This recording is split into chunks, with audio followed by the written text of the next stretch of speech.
With a single point separating first and sixth going into the round, a decisive result could massively change a player's fortunes. Hikaru Nakamura continues to impress, taking down co-third Prague to vault into a tie for second. Such determined competition has forced former challenger Jan Nepomniachtchi to keep pushing, grabbing another win to maintain a tenuous hold of his long-standing lead. Win after clutch win is keeping the standings knotted up. Who will unravel this mess and weave their way to the championship match?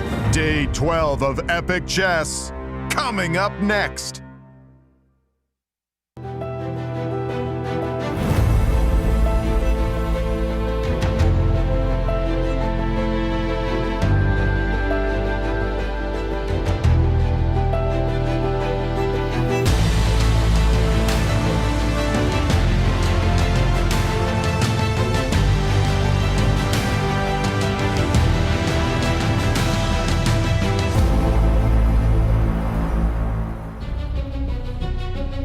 We are at the spectators area of the FIDE Candidates tournament, ready to follow the 12th round of the FIDE Candidates.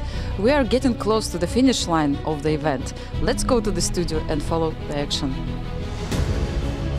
There are still 4 players with a winning chance in the open section and a clear leader for the women. With only 3 rounds left, the pressure is on. Round 12 starts right now. Hello and welcome everyone. Thank you for joining us.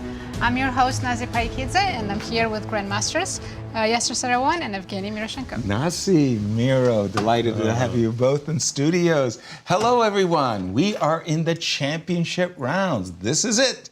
This is where the rubber meets the road and a champion is born. Forget about what happened in the past, as we're in a situation where we have 2 clear leaders in both tournaments, but it also feels like well, something can happen, that we don't know who the challenger is going to be. Nasi, do the honors. Tell us where we stand. Let's begin in the open section. Standings after 11 rounds. Let's take a look. We have a sole leader, Jan Nepomniachtchi, with 7 points, but 2 players closely following, just a half point behind, Gukesh and Hikaru Nakamura. And the only other player who could win this tournament, Fabiano Caruana, with 6 points. Just on the outside looking in. And the standings for the ladies. And in the ladies, we also have a clear leader, Zhongyi, with 7.5 points. Half point behind, Tingjie, and then sharing third, Karyachkina, Koneru, and Lagno. Sure looks like the challenger is going to be one of the 2 Chinese ladies. And tell us about the pairings. Let's talk about the open section first. Very exciting pairings today. We have Hikaru Nakamura playing Alireza Firouzja, Nijat Abasov playing Gukesh, Fabiano Caruana against Vidit, and Nepomniachtchi against Prague. The remarkable thing about those pairings is it feels like every single one of them has an impact on first place. And how about the pairings for the ladies? And in the ladies, we have Kateryna Lagno playing Tingjie, huge game. Anna Muzyczuk against Vaishali, Karyachkina playing Hampi Koneru, and Salimova playing the tournament leader, Zhongyi. Boards 1 and 4 are the ones to watch. And our schedule. The players are playing round 12 today. Tomorrow they'll have their rest day, and 2 more rounds until the end. The weekend may decide everything unless the tie breaks on Monday. Break that down for us a little bit. In case of a tie, what's the scenario look like? If 2 players are tied for first, they will play 2-game rapid match. If they're still tied, it will be a 2-game blitz match. All right. But if there are more than 2 players tied for first, they will play a rapid round robin. If they're still tied, blitz round robin. And if somehow they're still tied, there'll be a knockout bracket tournament. You'll explain that one to me too. All right, thank you, Nasi. And Miro, the road ahead for our players. Break it down for us. Right, yeah, with only 3 rounds to go, of course, we all understand each half a point is very, very important. The pairing matters, having a white pieces in the decisive game matters, so let's check players, leading group, a road ahead. We start with Fabiano Caruana. He's 1 point behind the leader Jan Nepomniachtchi. He has white pieces today against Vidit Gujrathi. After the 3-day in round 13, he will face another Indian Grandmaster, Praggnanandhaa, known as Prag. And the very last round, if he still keeps this distance, Fabi, 1 point from Nepo, he will have a chance with the white pieces to stop the leader and to catch up with him. Then, well, arguably in a better spot, another grandmaster from the US, Hikaru Nakamura, today with the white pieces and jumping ahead with very good chances against Alireza Firouzja. He will face Nepo with black in round 13, and in the 14th round he will have white pieces again against the other leader and, well, his currently sharing second place with him, Gukesh. For Gukesh, who's left? Well, Gukesh arguably has slightly easier pairing, but he has black tomorrow. Black today, pardon me. Tomorrow's the free day. Today he's black against Nijat Abasov, then Firouzja in round 13, and as we already know, black against Hikaru, a game of tremendous importance. And our leader, well, I just realized that Nepo started leading this tournament after round 2 and never given it. Right, so that, well, our leader start to finish till current round. Today, white against Praggnanandhaa, then white, and that's very important. So 2 consecutive white against Praggnanandhaa, then after the free day against Hikaru. And last round, as important it is for Fabi, as meaningless Nepo wants it to be. Right. How to avoid the last round hustle? You win the tournament with round to spare. Exactly. So of course Nepo will try to score in his both white games and to turn this 14 round against Fabi into formality. So very exciting road ahead for the players, and let's hear from Toronto. Anastasia, what's up? Hello, Yasser, Miro, and Nazi. We're here at the press center discussing all possible scenarios of the FIDE candidates tournament since we have only 3 rounds to go. Is it going to be a Nepo tournament or the other players will start fighting for the first place? That's a good question. We are going to see what will happen. It looks like in the women's section we have 2 leaders from China, and we're very close to the situation when the crown will remain actually in China, since Ju Wenjun, the world champion, waiting for the challenger in the world championship match. We are following everything, and I'm asking all the viewers also follow our social media accounts to get more content there. And now it's time to go back to you guys. Thank you, Anastasia. You teased me. You said Hikaru has chances of winning. Miro, this is huge. Tell us about the current situation in this game with Alireza. Let's start with the position on the board. So Right. Alireza's to move.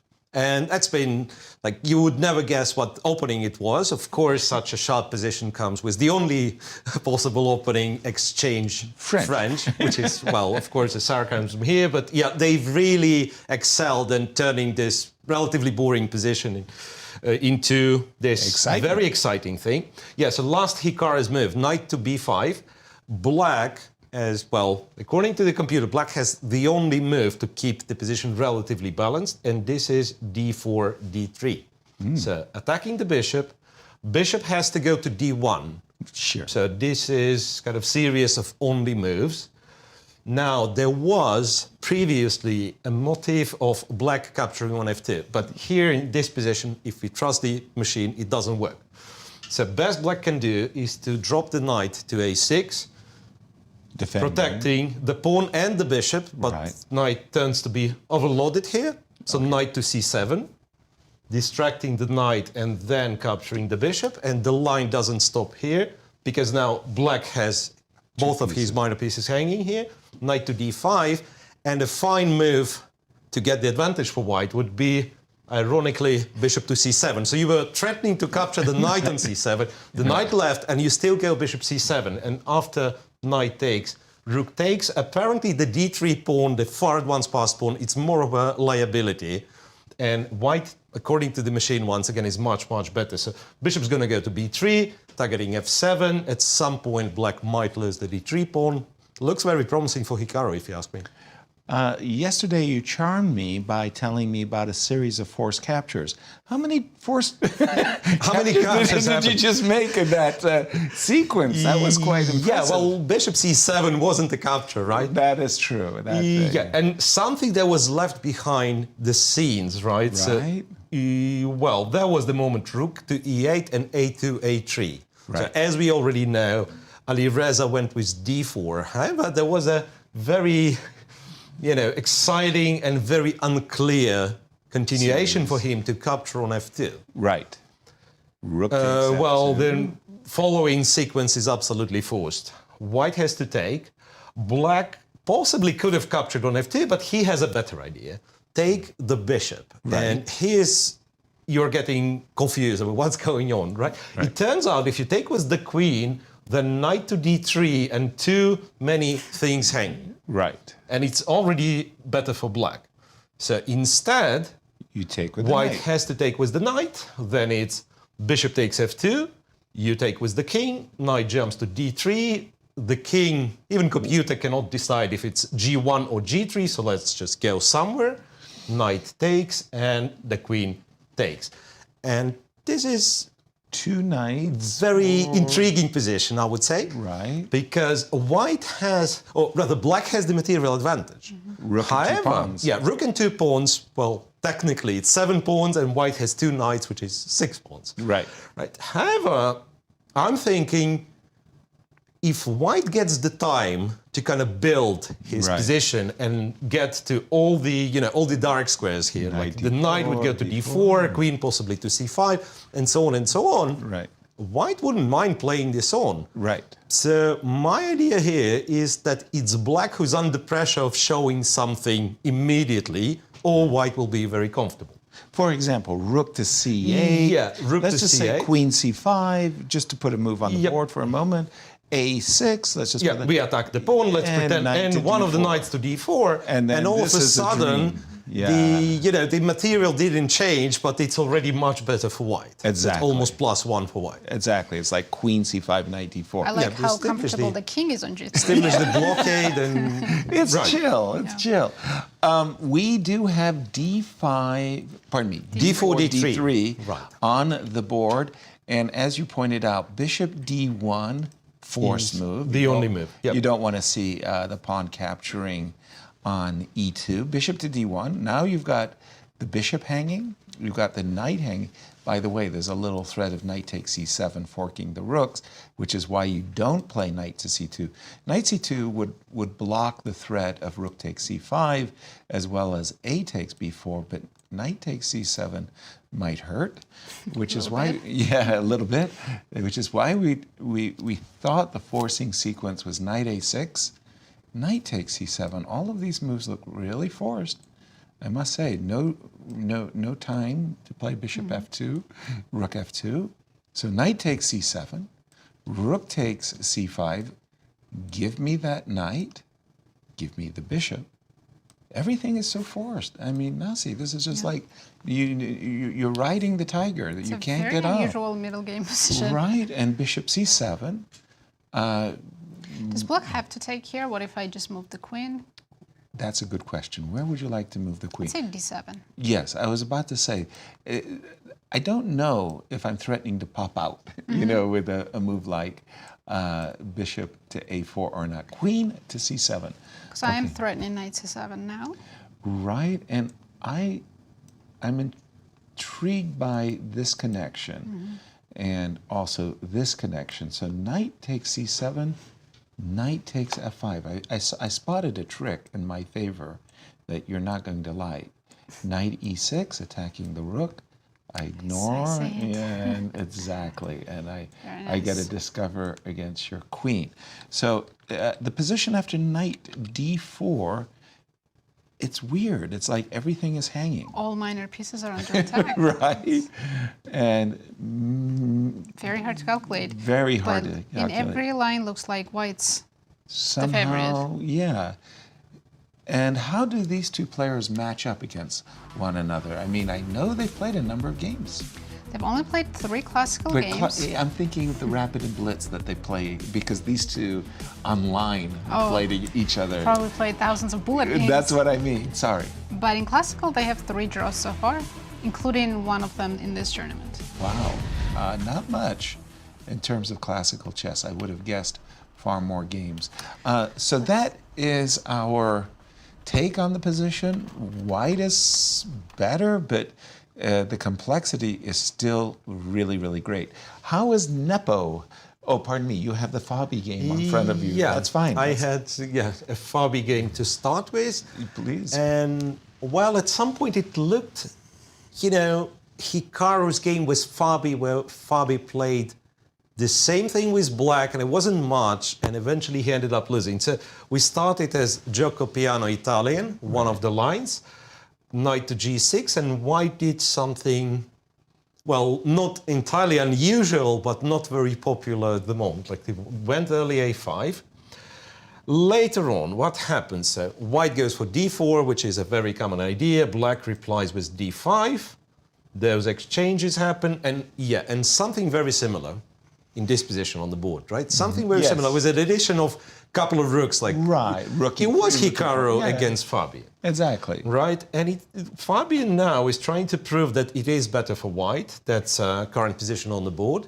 It's a symmetrical structure, if you wish, but the pawn on a5 stops, kind of denies flexibility to black's queen side, and b7 is potentially weak. So Fabi being to move has to play, according to the machine, once again, rook to d1.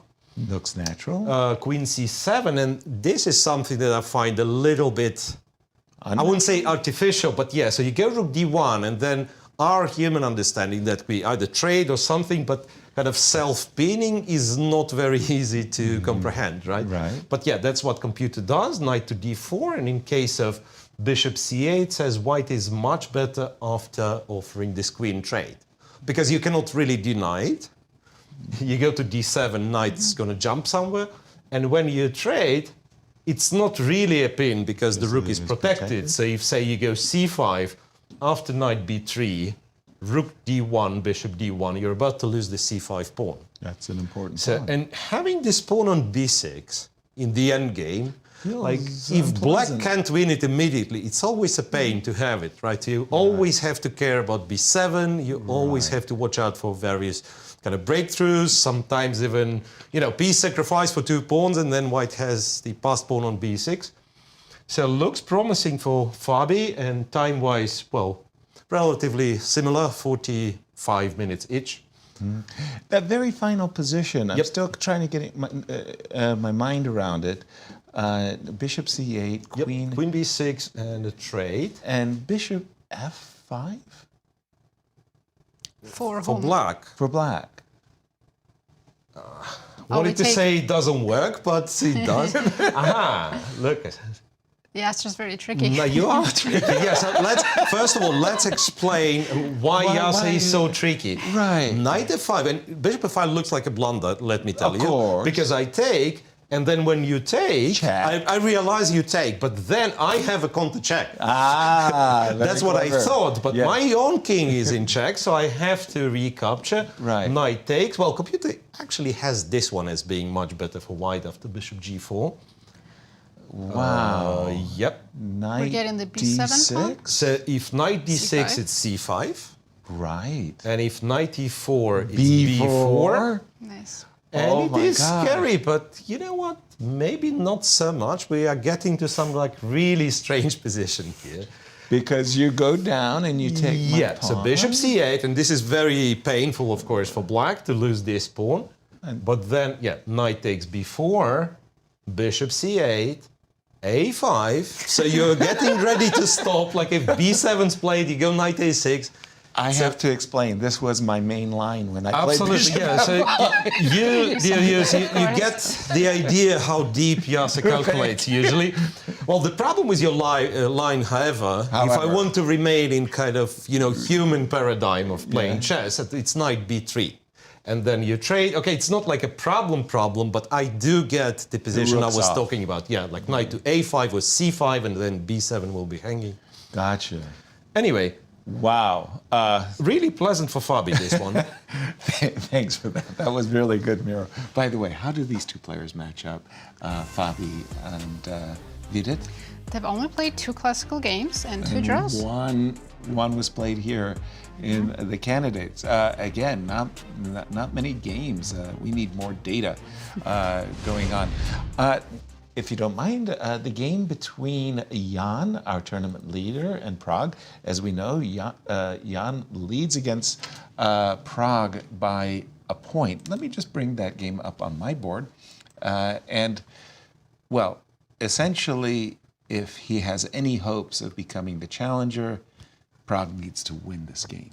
I mean, realistically. And take down the leader with it. And to take down the leader as well. it was a French exchange French, which is already an indication that Jan is satisfied or happy with the draw of protecting his lead. And they're come to a position of what we would call 3 versus 3, which means on the king side, 3 pawns on the king side, and 4 versus 4, 1, 2, 3, 4. And we would call this position a semi-open position. A single pair of pawns have been traded. When you have 2 pairs of pawns or more being traded, then you have an open position, and we have certain principles and rules that we use for semi-open and open. And the current position after the move bishop f4, a bit of a surprise for me. Because you wouldn't trade the bishops? Well, I don't mind trading the bishops, but You don't like knight f4? well, no, I'm saying Allowing that for me, the move knight f4 would have been more usual, common, reasonable, because with the move bishop f4, I'm giving my opponent a chance to make an imbalance that actually might be favorable for the second player.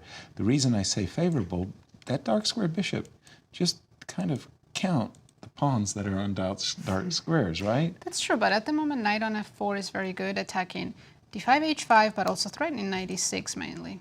Yes, exactly. I was thinking to play king to d7 just to defend the e6 square. And rook e1, And then rook e8. Yeah, pressure. it just keeps going, right? But this was a kind of a position where, again, from the perspective of Prague, he needs a win. He's going to have to imbalance the game, and maybe this could work out favorably. I'm not saying it. He already Prague made a already very played quick decision. Knight f5. He played knight f5 more or less right away. That move now, if Nepo takes on d6, Prague takes back with the knight. Okay, that's a nice way of that's getting definitely some an squares. improvement from e7 to d6. No question about that. No argument from me at all. I'm just thinking, again, it seems like, well, is Nepo going to get himself into a little bit of a trouble here? I wouldn't want to see a black knight landing on either of these squares, so I'd be inclined myself to play the move knight to d2, maybe with the idea of c3 and knight to f4. I don't know. So objectively, position has to be equal, but Right. white is a little bit passive, right? Agreed. Agreed. I mean, I don't think there's much in it for either player, but a smidge maybe for Prague. Miro, over to you. What do you have for us in the Firouzja game? Oh, Firouzja game. Hikaru with Firouzja. Yeah, that one you got me confused. Yeah. Well, the reason I've stopped here, we've already figured out, and I've Bishop declared D1. Bishop D1 only move, but Hikaru keeps thinking, which kind of hints at him having He's looking alternatives. at something else. Right, and the only possible alternative not to drop the material immediately would be to take Let's have a this look. bishop on c5. Yeah, so black captures with the pawn because rook e2, queen b4, white actually wins material. Yeah. So pawn takes, rook to e1. And you notice, well, an interesting thing. Something the is bishop hanging. and the knight both hanging. Right. Right, so, well, knight to d3, rook to f5. White is a piece up. Of course, the rook on e1 is hanging, but if you take the rook immediately, then white takes back, and he's much better. in Okay. fact. He's much better. Pawn on e2 is not running Yeah, anywhere. well, it looks scary, right? But all the pieces somehow coordinate. Knight goes back to c3, and yeah, white is just safe and up material. So what black has to do instead? Oh, wait a sec. No, that's a wrong line. Yeah, rook takes f5. Yeah, so black's move is queen to d7 first. Hitting the Targeting rook. the rook, yes, and the knight on b5 is hanging. And then knight b to d4, and this is the moment where you go rook e4, and computer has this one as equal. So it was slightly favorable for black a few moves ago, but now it sees the position kind of clearer from the closer distance. It claims it's to be equal, and that explains why Hikaru is thinking. Right, so after d3, yes, we know, with the help of the machine, the bishop d1 is kind of the strongest move, but rook c5 seems to be a viable alternative. And that explains why he's pondering over this particular position. And yet, even while I agree with you, rook takes c5 is fairly... I mean, just this idea of allowing this pawn to e2 causes me to cringe. You know, Okay.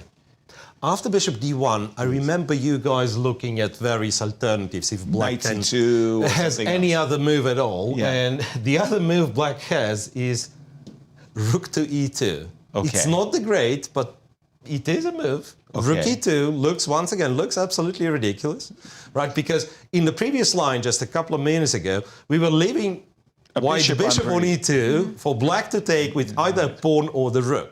Right. So now the bishop moves and then rook goes to e2 voluntarily. And the reason for that is that when you take, black takes back.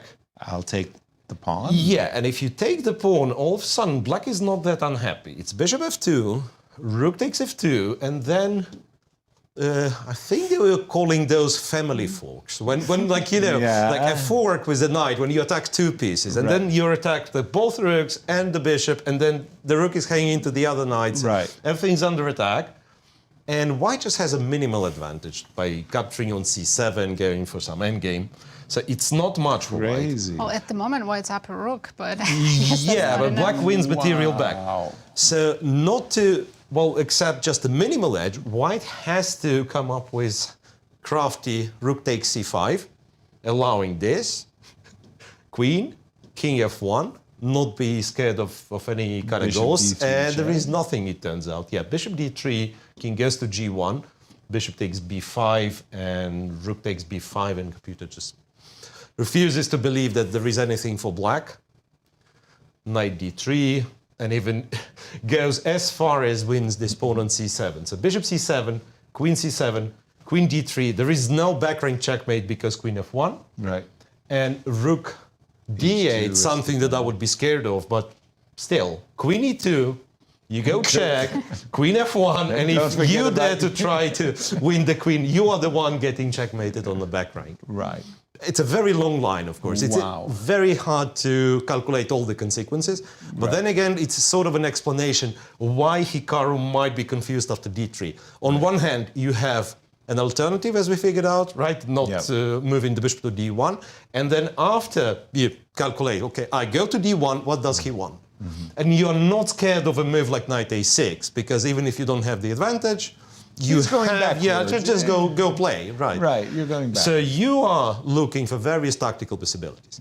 And then you see a move like rook e2 and something happening on f2, and your king might be unsafe, and this is why you keep looking for safer options sometimes. Yeah.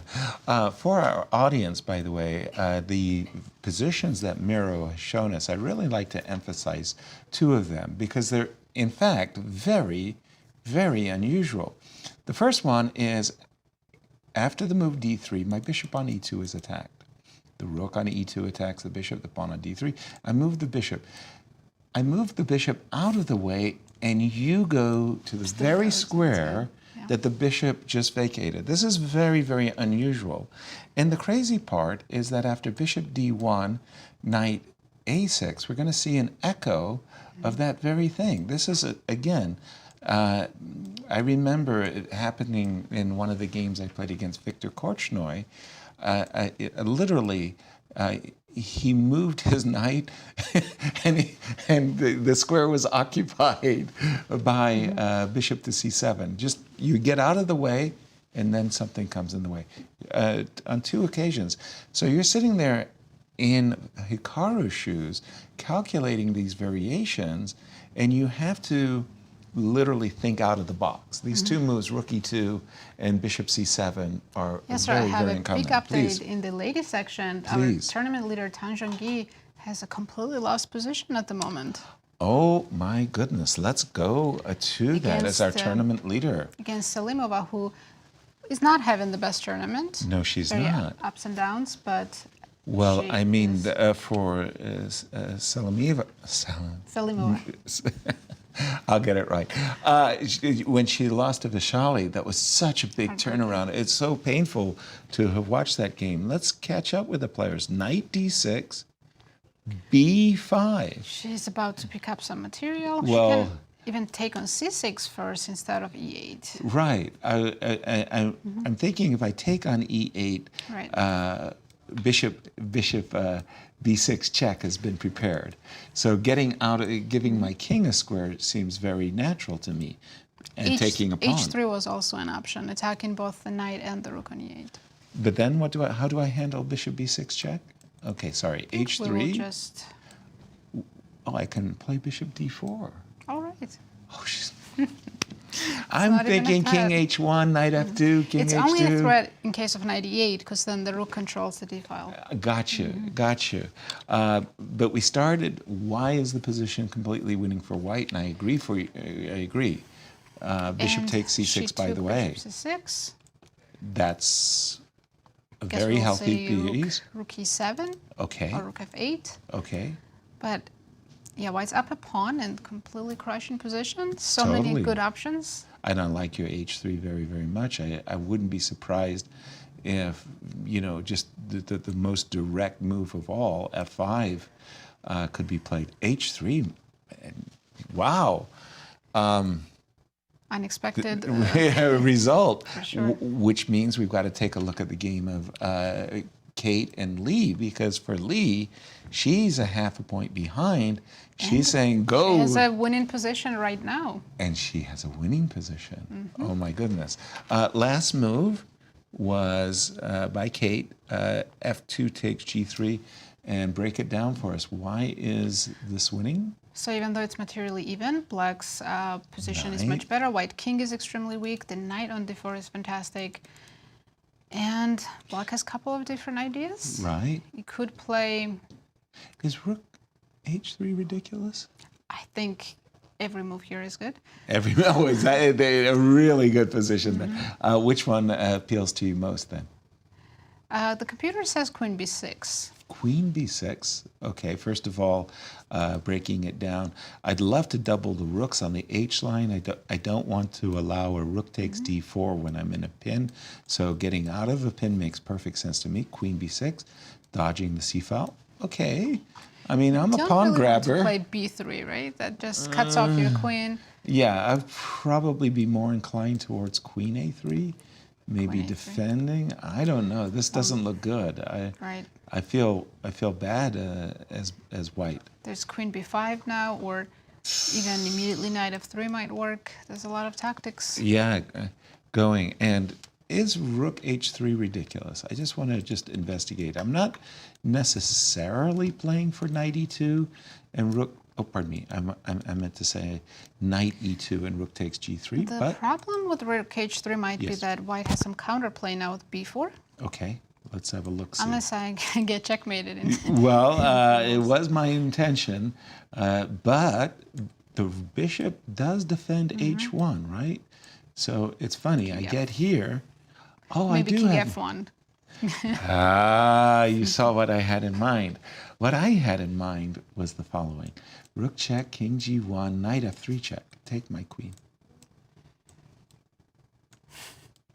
Very nice checkmate. But you. And once again, let's refresh our viewers' attention to the standings and the importance of this game for Lee and for Kate. And the top two places are Zhongyi and Lei, and it looks like at the moment Zhongyi's position is much worse and Lei's position is much better, so this could change the leader. Yeah, they would just simply flip. Let's jump back to you, Miro, with Hikaru's position. Is he still calculating? No, there's been an update. I'm Okay. just bringing this position on the board. So apparently he didn't like something about bishop d1 because the path he's chosen and which computer disapproves was rook takes to c5, pawn takes bishop, rook e1, knight d3, and rook takes f5. That's our current position on the board, the one that we've discussed a little. Right. Well, after queen d7 and knight db5, remember I said like computer upon some consideration gives this one as equal. Right. So, well, insists on this particular line, trade on e1 and go rook e4. Right. And I have no idea what's happening here. Because for the first time in this line, White would have a choice in this position, but Actually, Miro, a little apparently update, yes. Firouzja played Alireza knight did e1. not play queen d7. And remember, again, we've discussed this one. I He think took knight e1, immediately. knight takes e1, and there is no good follow-up for black, because now what computer does, it's trading the queens, and then white set up something like this. Bishop goes to c3, f3, kick the knight away, king gets to f2, the e-pawn It's stopped. Okay, stopped. Yeah, full stop. So it's a big mistake. Well, you know what? That's once again very, very funny, because you're looking at the game with the help of the computer, and Right. it marks both Hikaru's rook c5 and Alireza's knight e1 as a mistake. But then after Hikaru's mistake, the best Alireza has is an equal position. After Alireza's mistake, if Hikaru plays everything precise, Knight takes he'll be e1. just winning. Winning. So that's a big, yeah, it's more than a point. Wow. 1.3, 1.4 advantage for white, which is huge. Let's remind everybody, coming into this round, +3 for Nepo, +2 for Hikaru. Hikaru wins, he goes to +3. We have a model, a pie chart, if you will, to explain the winning percentages coming into today's round. We don't, not knowing the positions, Nepo has a 51% chance of winning. Of course, because he's half point ahead of the tournament and closely following Nakamura and Gukesh. I wonder why Nakamura's chances are so much higher than Gukesh, because as we discussed, the pairing-wise, Gukesh has Exactly. looked slightly easier pairings. Nobody well, we trust the understands numbers. the inputs. Gukesh, 16.9. Fabi, again, on the outside, only 8.3%. Prague wins today. That whole probability chart it completely changes. But if Hikaru wins, and this position, I'll put it on my board, Nasi, knight takes e1. And it's kind of funny, without the inclusion of queen d7 and knight d4, as white, I feel much more comfortable any queen trade. For example, Just have one question. Queen Please. d2, bishop d2, and what if black forces more trades with, let's say, rook e5? rook e5. I don't think I'm necessarily adverse to these trades. Let's say I take. I mean, as black here, I'm just hoping for a draw. Of Clear. course, I'm not We playing for understand. one. We understand. Absolutely. And I like basically what Miro's prescription was. I want to play f3 and king. Oh, King F2. hold on. Am I doing something wrong with my? I'm seeing now rook b8 for the first time. Sorry. Just a second. So maybe you need a prophylaxis. Just move start with first. bishop c3, yes. First, yes. So that I can meet rook b8 with a simple knight capture and not worrying about my b2 pawn. Okay, bishop to c3. Let's say you play rook d8, yeah? Do you want to try? Bishop e5. Oh, bishop e5. I was about to play f3, rook d1, king f2, and claim to be e5 better. looks pretty good. Bishop e5. Yeah, bishop e5 to d5. I mean, f4 now, maybe? Yeah, This should this should be Comfortably winning. agreed. Two minor pieces. Well, this is what Mira was saying. It could be winning as opposed to just marginally better. let's Knight try- takes e1 on the board, by the way. Let's Hikaru try is- keeping the queens on the board. After knight takes e1, okay. Knight takes e1 has been let's played. say queen h4. You have to play bishop g3, I'm guessing. Fair. Now I go back queen e7, wanting to play rook d8 and rook d1. And is my bishop better on g3 or worse? We'll find out. Yes, we will. Let's see. Well, I was thinking if you play f3, I'll have knight e3 ideas. That was my idea. that's for sure. F3, knight e3, rook e5. Knight f1. Queen e2, Queen knight e2, g3. Holy smokes, it keeps going. One of the things, I'm a pawn grubber. I would be looking at knight takes e7, knight to d5, but okay, my pieces feel uncoordinated and I would like to get rid of this guy ASAP. Sure. So let me get rid of your knight, h3, Rook d8. rook to d8. Let me move my queen. So at least I keep an eye on e1. really want rook d1 to work, but I don't I see know. I know you how do. that's possible. Yeah. Again, I feel a little bit happy that after a move like rook d1, Knight f6. knight f6. Okay. So again, I probably want to toss in rook e5. I'm not 100% sure why I want to do Queen that. d7. Queen David 7 makes sense. And where It's am I? disappointing that even if I get a major piece on d1, I'm still not threatening anything. And I want to be able to, in that case, I want to be able to play f3 when we get here. This, again, I feel like I should be grabbing stuff. I don't know. I mean, as long as you're not, coming down to d1 with major issues, I think I'm I think okay. I might be no, but Yeah. yeah. We'll put this one on tap for a moment because they have one other player who's really in the mix, and we haven't looked at his game, Miro, and that's Gukesh versus Nijat. Nijat with the white pieces. How are things in that game?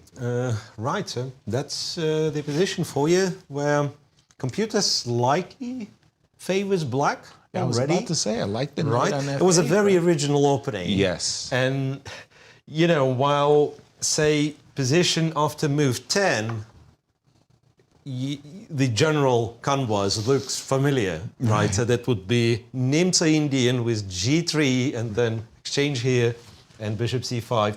But the fun part is there was queen c2, Nimzo Indian, where black played h7, h6, and this is Queen pardon me, c2. queen c2, h6. I have to check it on air.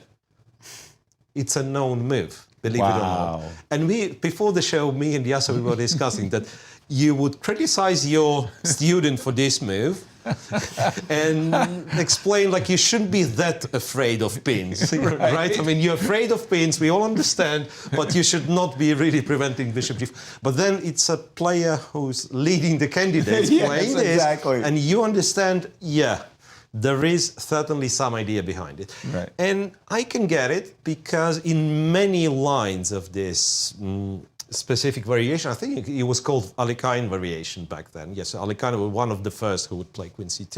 Right. In many, many lines, black would have some issues with after white goes bishop g5. Right. So it kind of taking radical stance. No, Yeah. well, I might lose the game other way, but not because of bishop g5.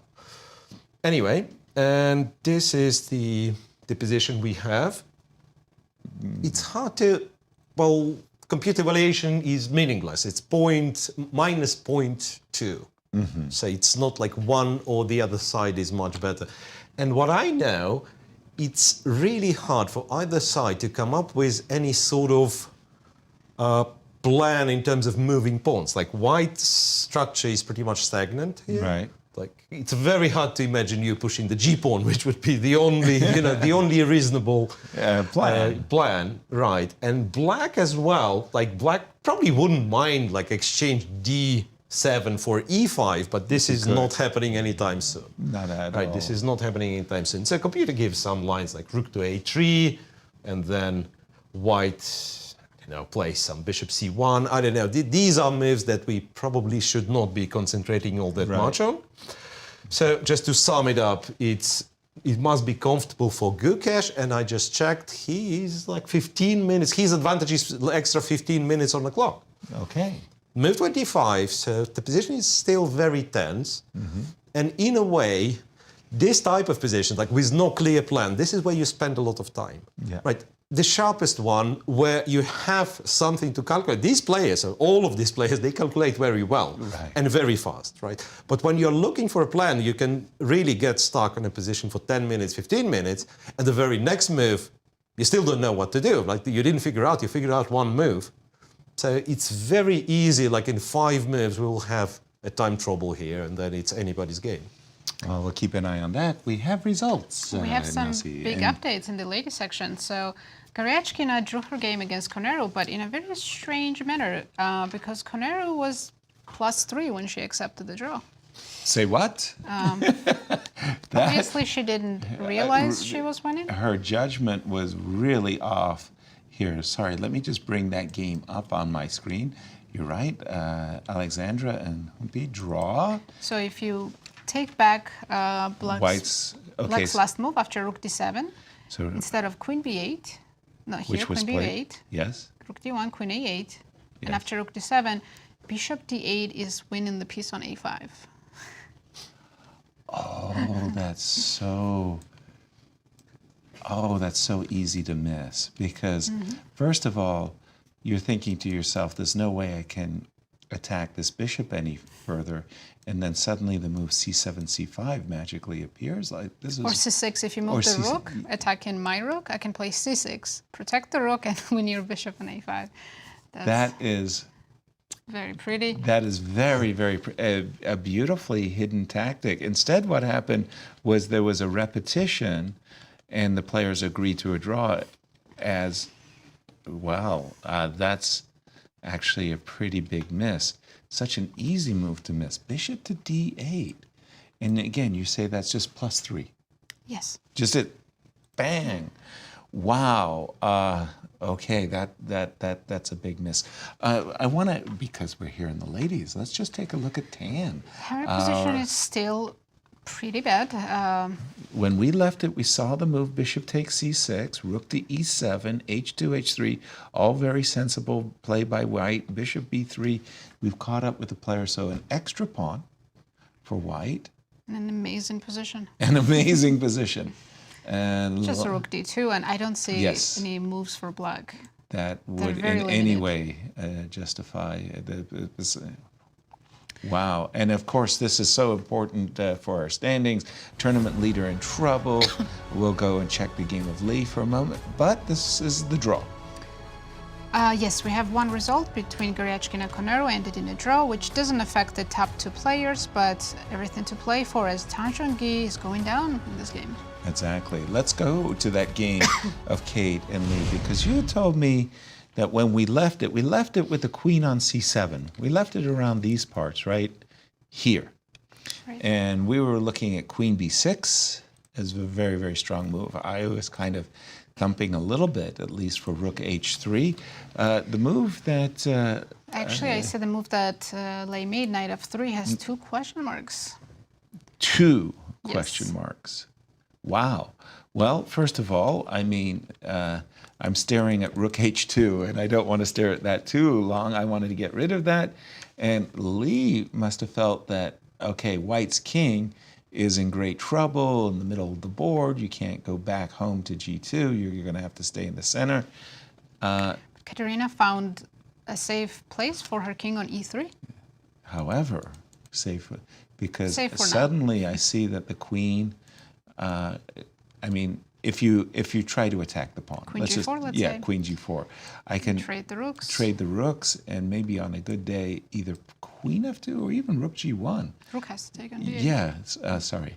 I like rook g1, actually. I kind of like this queen. Suddenly, my king feels pretty safe.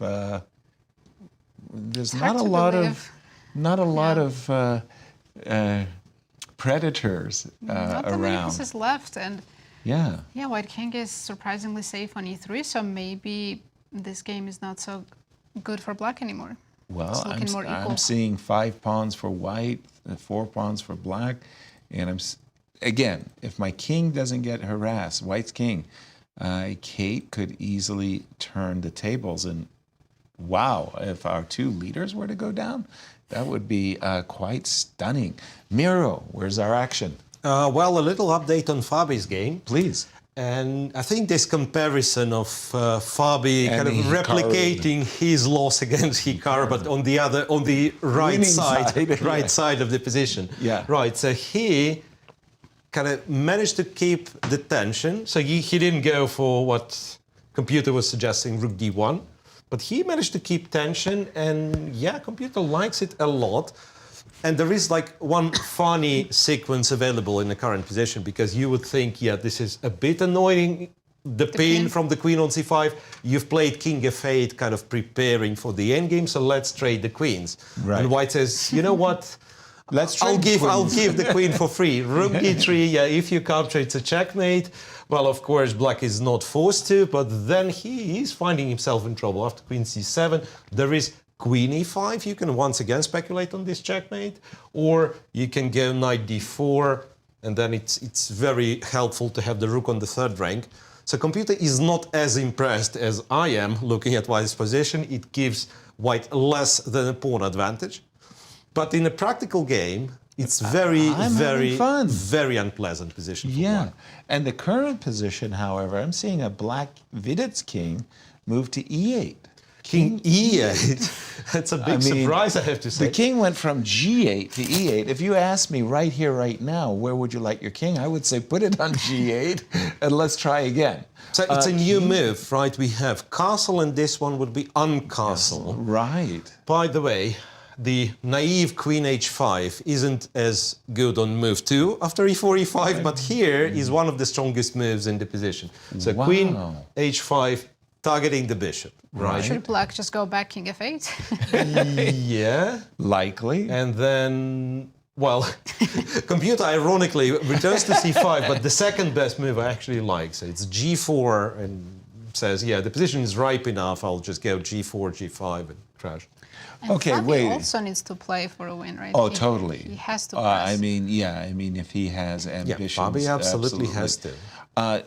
But wait a minute, hold on. Queen h5, if you told me queen h5 forces king f8, I start to question why. Yeah, but why would I move my queen? I like this king in the line of fire, right?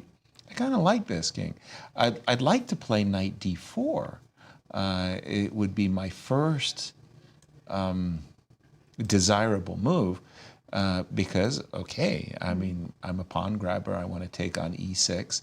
And where are you going to move your bishop? Or maybe you're... c8, I guess, because Right. that's the only square I have available. Exactly. Okay. So, of course, the desirable move would be knight f5. But bishop takes f5, queen takes f5. No threats, right?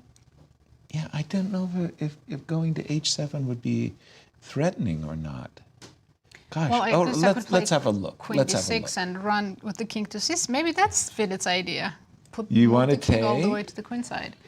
Or Take- do you? yeah, Yes. Queen f5, queen f5. Queen Let's f5. take Now I queen have to d6. keep. By the way, sorry, I couldn't take with the bishop. I have to keep an eye on the background. Sorry, go ahead. So let's say queen d6, Queen d6 and queen mine. h7. Yes, that was Unfortunately, my intention. g7's hanging. Otherwise, I just wanted to go king d7, king c7. Right. But I don't have time for that. You have to pause. Yes. Pause for a moment Well, I don't have queen f6 either. because. Check and rook d3. Yep. Thank you. Check and rook d3, and that's Game over. that's well knight d5. Ooh, 95. Yeah, but then queen h7. Queen a1 check, rook d1, yeah. I don't know. Suddenly it's getting really weird, really too weird for me. Why is this game so important for Fabi's fans? Let's have a look. His road ahead is very, very clear. It starts with this game Right against now, Vidit. Fabi's in the 4th place.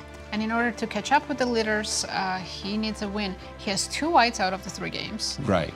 And in the last round, he is playing the tournament leader, Nepo. But today and tomorrow, he's playing the players who are not really fighting for the first. Exactly. And this is the overall men standings coming into this round. No results thus far.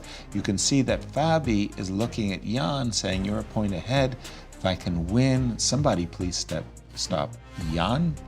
Prague, could you step Or up? he will try to stop him himself. Exactly, last round. exactly. And that's why this game is so important.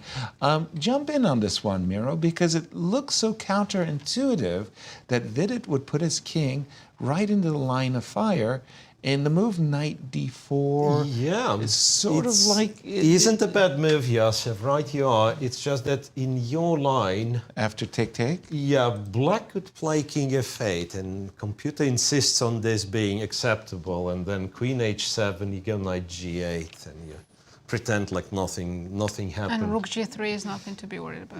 Rook g3, queen Queen e5, e5, I'm guessing. No. But I It's want to queen play h8, bishop right? h7. Okay, Yes. put the rook back on e3 for a moment. Right. So, of course, I want to go queen h8 check, knight But f... there is no Right, yeah. Yeah, so queen queen h8 h8 and knight and bishop h7, of course.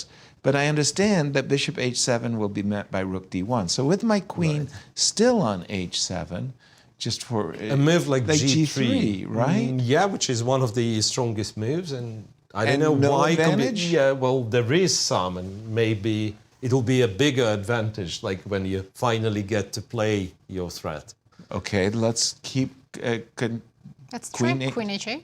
queen h8. Yeah, and queen h8. Apparently, g6 is the thing. Rook f3 is the not a thing? Yeah, rook f3, rook Well, bishop g6, takes and g6 it's and rook f3. defending. It's defending. If it's bishop, wait a second. So it's G3. g6. If it's bishop takes g6, Right? queen to g5, and this is That's how. artificial. Well, that's once again computer geometry, right? Yeah. Queen to g5, and when the bishop leaves, Queen all of a g7. sudden, queen g7. I'm very happy to trade the queens with you. Queen g5 is such a And then, computer yeah, move. like imagine, like the way unfair. from c7 to g7. Of course, the only way to get there is a5, g5, and g7. Incredible. That's an illegal move. That's an illegal move. Absolutely. You can't do that. Right. So, Wow. but what you're absolutely right about is that white has simply a much better position. Right. So knight e4 is a good try. Rook e5 is something computer likes.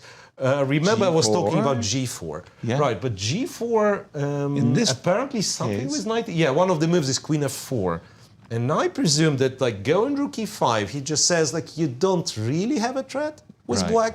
So I'll put my rook on e5 and Well, maybe then I I'm thought gonna black's go idea g4. was to play queen d6. Yeah, queen d6, and then Compi doesn't trade, so it goes queen b6. Again, it's a little bit confusing, and it's much easier for me to claim white has an advantage because I see these numbers, right? During the What are game, the numbers, by the way? 0.8, 0.9, almost a pawn in white's favor. When the king was on g8, if you just go back a few moves, when the king was on g8, what was the favorability of this position? A bit less. So black did not, it was 0.5, 0.6. So putting the king in On line e8 of isn't a fire- good thing. Exactly. Thank goodness. I mean, otherwise I'm going You to can throw away relax. my grandmaster title. Like, like my students goes king f8, e8, and I go, Right. So dude. what he's doing, he does it for, as far as I understand, like for the particular purpose of playing queen d6. Right. As we figured out, it wasn't, it kind of queen c7, rook e1. Right, so it wasn't available here because rook d1, and it's the same pattern of a checkmate, right? Yeah. It wasn't available one move later, as we figured out, because rook d3, so he eventually gets the king on e8 to play queen d6. So wonderful. He created the threat. Of Which isn't a queen threat. d6, And which is- Fabi does play queen to h5. H5, one of the best moves of the computer. And let's not forget, I mean, Vidit also has his ambitions, much like Fabi. He's in a desperately needed win. It was that same ambition that was so costly yesterday against Jan. He played all out for a win. He was at one time winning, was Vidit. And I was just, wow. For Vidit, he's something like 4 losses, 3 wins. Yes. He is a dangerous opponent. Still a lot to play here in round 12. We're going to take a break, and we're going to see you on the other side of this break.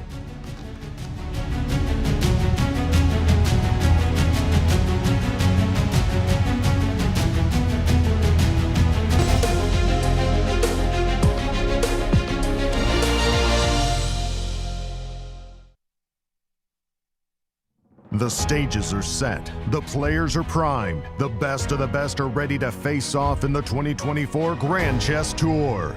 The top players in the world prepare to battle across 4 countries for a $1.5 million prize fund. Everything starts in Warsaw with the Superbet Rapid and Blitz Poland. then off to Bucharest for the Superbet Chess Classic Romania. The players then travel to Zagreb for the Super United Rapid and Blitz Croatia. The tour concludes with back-to-back events in St. Louis, Missouri, the chess capital of America, for the St. Louis Rapid and Blitz and the Sinkfield Cup. 9 players will go in, but only one can be crowned champion. Who is prepared to make history? Get ready for the return of the Grand Chess Tour.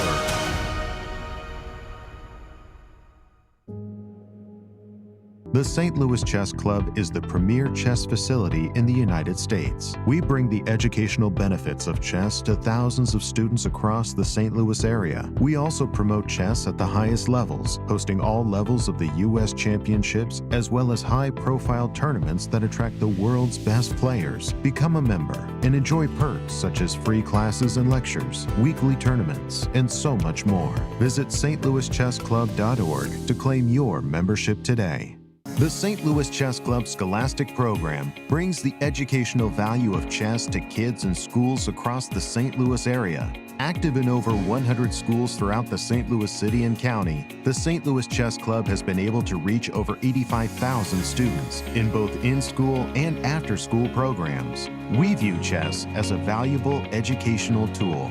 Learn more about our scholastic programming by visiting stlouischessclub.org/education. In the world of collegiate chess, there is no team rising quite like the one at the University of Missouri. The team has brought home title after title, including the 2024 Pan American Intercollegiate Championship, the first time ever in school history. Guided by their head coach, Christian Karilla, there is no stopping the Tigers. Respect, responsibility, discovery, excellence. University of Missouri.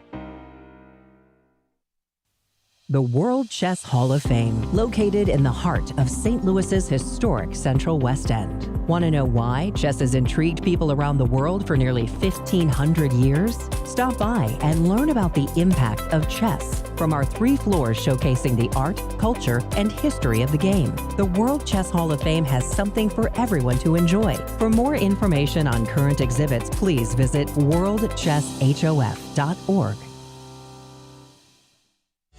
St. Louis, the chess capital of the United States. It also plays host to an award-winning shop dedicated to chess merchandise, all-occasion gifts, and plenty more. At Q Boutique, you can shop both in-store and online. From quirky greeting cards to luxury chess sets, there is something for everyone at Q Boutique. Enjoy a shopping experience like no other. Make sure to check out QBoutiqueSTL.com for a wide variety of gifts for everyone to enjoy. At St. Louis University, chess and success go hand in hand. Founded in 2016, the St. Louis University chess team has risen to become recognized as one of the best in the nation, bringing home multiple titles, including the National Championship in 2022. With members from 9 countries and led by Grandmasters Firouzja and Darius Fierks, the future is bright for the SLU chess team. Higher purpose, greater good. St. Louis University. The St. Louis Chess Club is the premier chess facility in the United States and is among the best in the world. Thanks to co-founders Dr. Jeannie Cairns Sinkfield and Rex Sinkfield, the St. Louis Chess Club is a non-profit organization committed to promoting the game of chess locally and internationally. We bring the educational benefits of chess to thousands of students across the St. Louis area, promoting cognitive development, critical thinking, concentration, and analytical skills. The St. Louis Chess Club welcomes chess lovers of any age and skill level to come and enjoy the game of chess. We also promote chess at the highest levels, hosting all levels of the U.S. Championships and the American Cup, as well as high-profile tournaments that attract the world's best players, including the prestigious Sinkfield Cup, Cairns Cup, and many more. All tournaments can be streamed via our YouTube and Twitch channels that also include over 2,000 chess lectures for anyone to enjoy. Become a member and enjoy perks such as free classes and lectures, weekly tournaments, merchandise discounts, and so much more. Visit stlouischessclub.org to claim your membership today.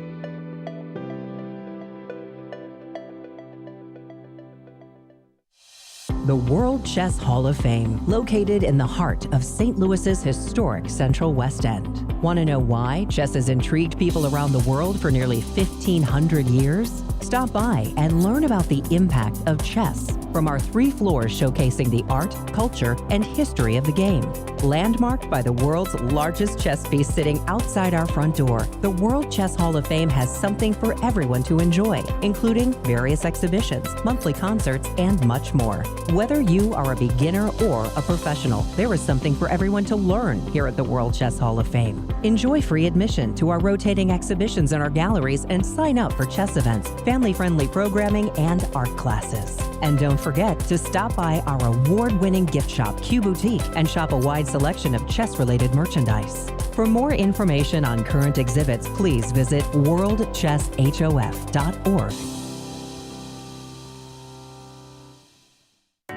St. Louis, the chess capital of the United States, boasts the world-class St. Louis Chess Club and the World Chess Hall of Fame.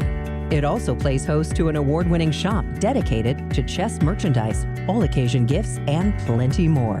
At Q Boutique, you can shop both in-store and online for chess merchandise, autograph collectibles, chess campus souvenirs, and much, much more. From quirky greeting cards to luxury chess sets, there is something for everyone at Q Boutique. And all purchases go right to benefiting new exhibitions and programs at the World Chess Hall of Fame, dedicated to exploring chess and its immense impact on art and culture. Located on the first floor of the World Chess Hall of Fame, enjoy a shopping experience like no other and become everyone's favorite gift giver. If you can shop in store, make sure to check out QBoutiqueSTL.com for a wide variety of gifts for everyone to enjoy.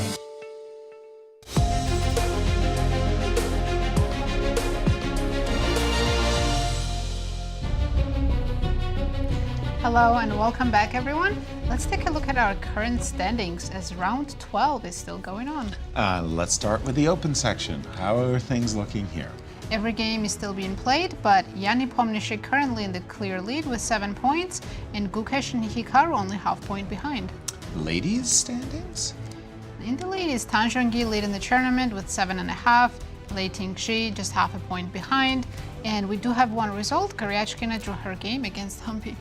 In a dramatic fashion, because that final position, well, the computers had a big advantage for Humpy. By the way, we didn't mention it, but at Q Boutique, we are happy to present the FIDE Clash for the Crown t-shirt.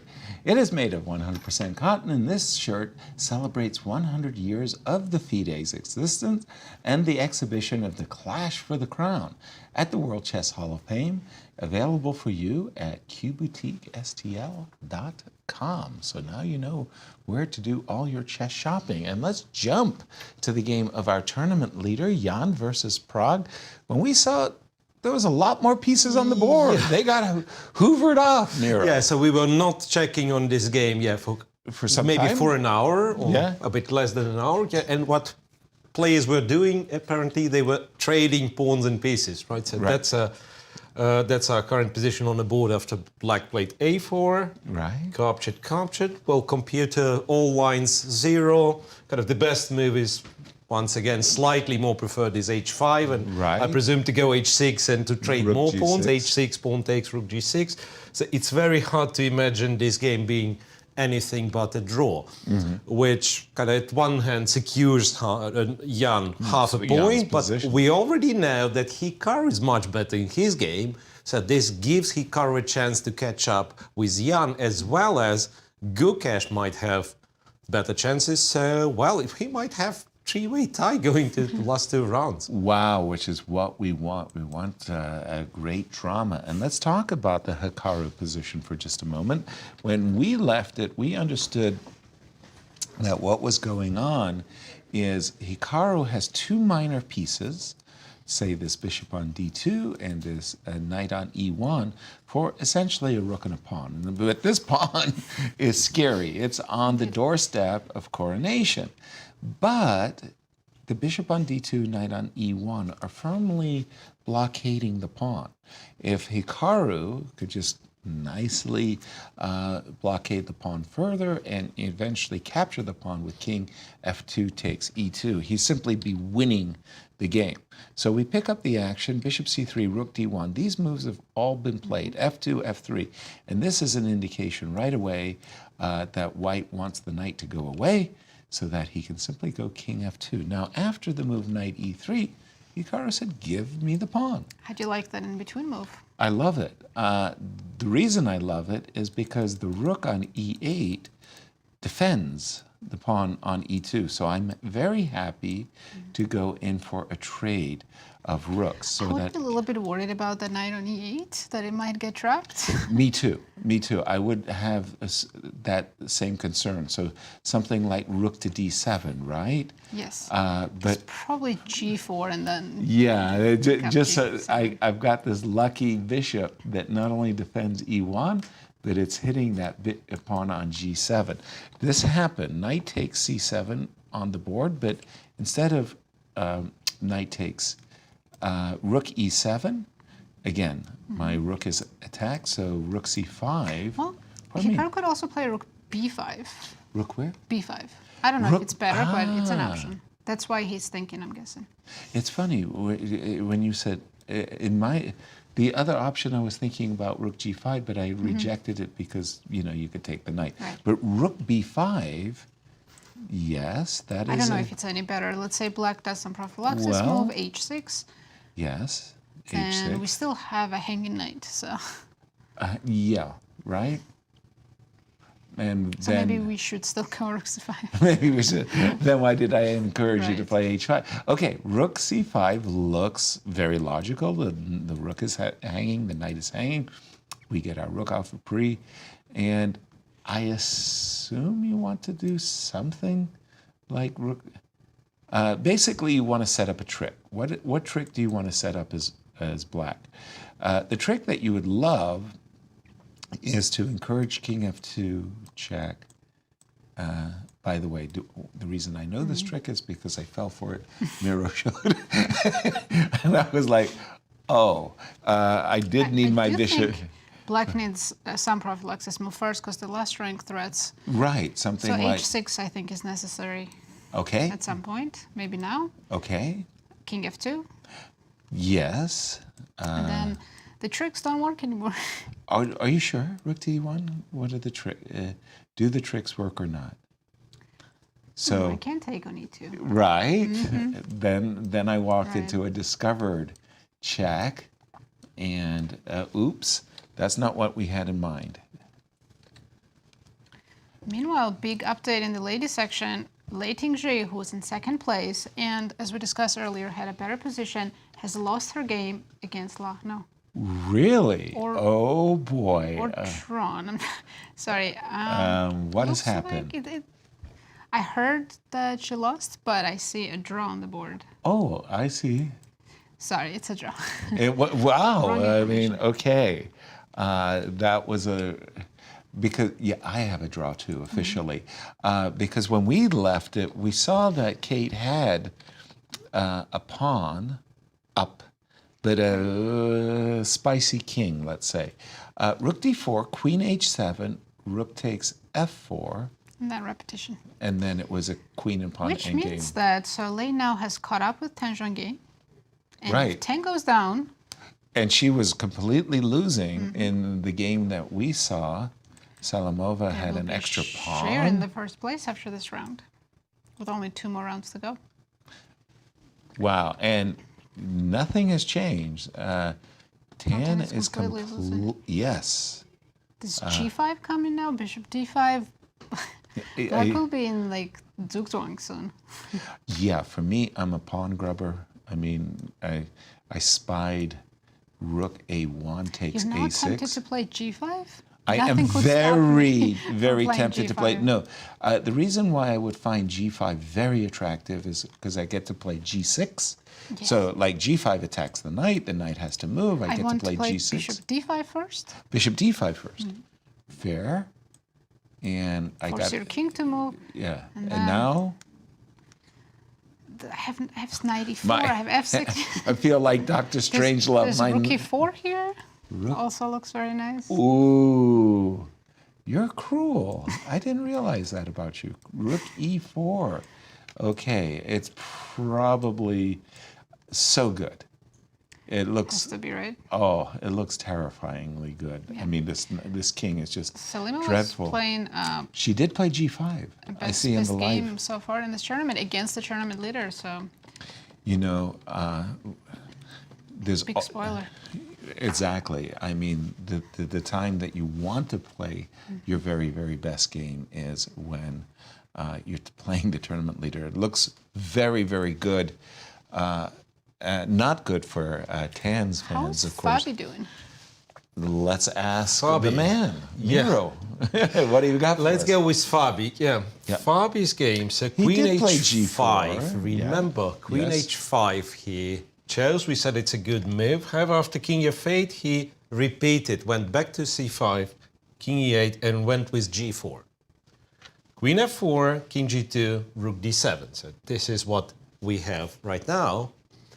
And looking at those computer lines, there is one that is much better than the other. Like anything reasonable white does, white is better in this position, but there is a move, Queen to A7, which for whatever reason, Sneaky. computer, again, never mind, computer is not very reliable in this position because it just likes white's position, but after Queen A7, Knight C8, it actually suggests to go back, so it doesn't make any sense. False alarm. Doesn't make any sense, yeah.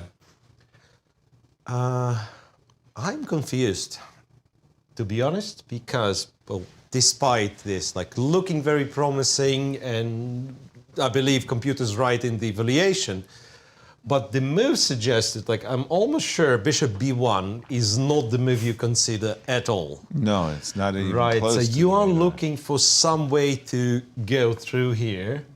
Rook E4, okay, Rook E4 makes some sense at the very least. Absolutely. So you're chasing this queen away. After Queen D6 to go something like Queen E3 to centralize the queen. And again, Knight to E5, and you continue playing this position with Black King being in the center, right? Or Knight D4 is another option. Exactly. Exactly. Yeah. So this is something that we're very likely to see.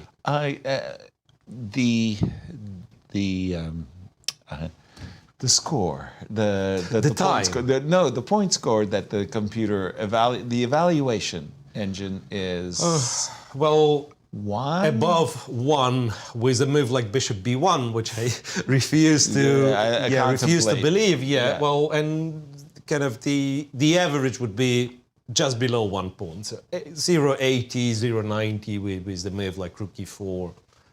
Or, yeah, again, better for white, but nothing forcing, nothing dramatic. Rook E4 on the board. So at least we are E4. good in predicting Fabi's moves. very good. Wanted to go to the game of Hikaru, if we don't mind here. I just bring that one up Hikaru's doing because very well still. again, for those of you joining us late, Hikaru came into today's round a half a point behind the tournament leader, Nepo, and he has a winning position, or we feel that is the case, that he's got 2 minor pieces against a rook, and this pass pawn on e2 is very firmly blocked. And what are the clock times between these two players? Yeah, that's very important as well because Firouzja's down to 9 minutes for next 12 moves. And we have can be seen, critical. we have seen the clock being a factor in quite a number of his games. I remember Gukesh just collapsing in time trouble, and for the chess fans, especially seeing Gukesh at the board, the 17-year-old just, it was really, really painful sight. But he bounced back after that loss, and he is in the mix. Bishop B4. How did the engines like that move by Hikaru? It does sidestep those Knight D1 traps that I cleverly fell into. Okay, so Yes. finally, I mean, in Fabi's position, I had no idea what's going on, even with Right. the help of the engine. Here, hopefully, I've managed to figure out. Yeah. Right. First of all, King F2, so desirable, would be a terrible mistake because of Rook, well, not even Rook B1. Rook B1 works for white, but Rook C1. with kind of the same tricks that if you take, it's knight g2, you win, but the other piece. Not the knight on c7, but the knight on e1. Right, and after rook c1, black is already much better. Because of the threat of knight d1. Yeah, too many threats, right. Yeah. So you cannot allow this. And computer was giving different moves, but bishop b4, one of the top choices. Looks good. I paid attention, well, not to the evaluation, which is always favorable for white, but the moves suggested by the computer. And these are weird moves. h6, h5, king f7, and you almost think, doesn't black have something better to do? Right. And then you start trying to make your own move. And it turns out, like, the rook belongs to the e-file because the moment you leave, there's king f2. And give me there's the pawn. king f2, the game finishes because the knight's hanging, the pawn's hanging. Yeah. So you can't leave the e-file.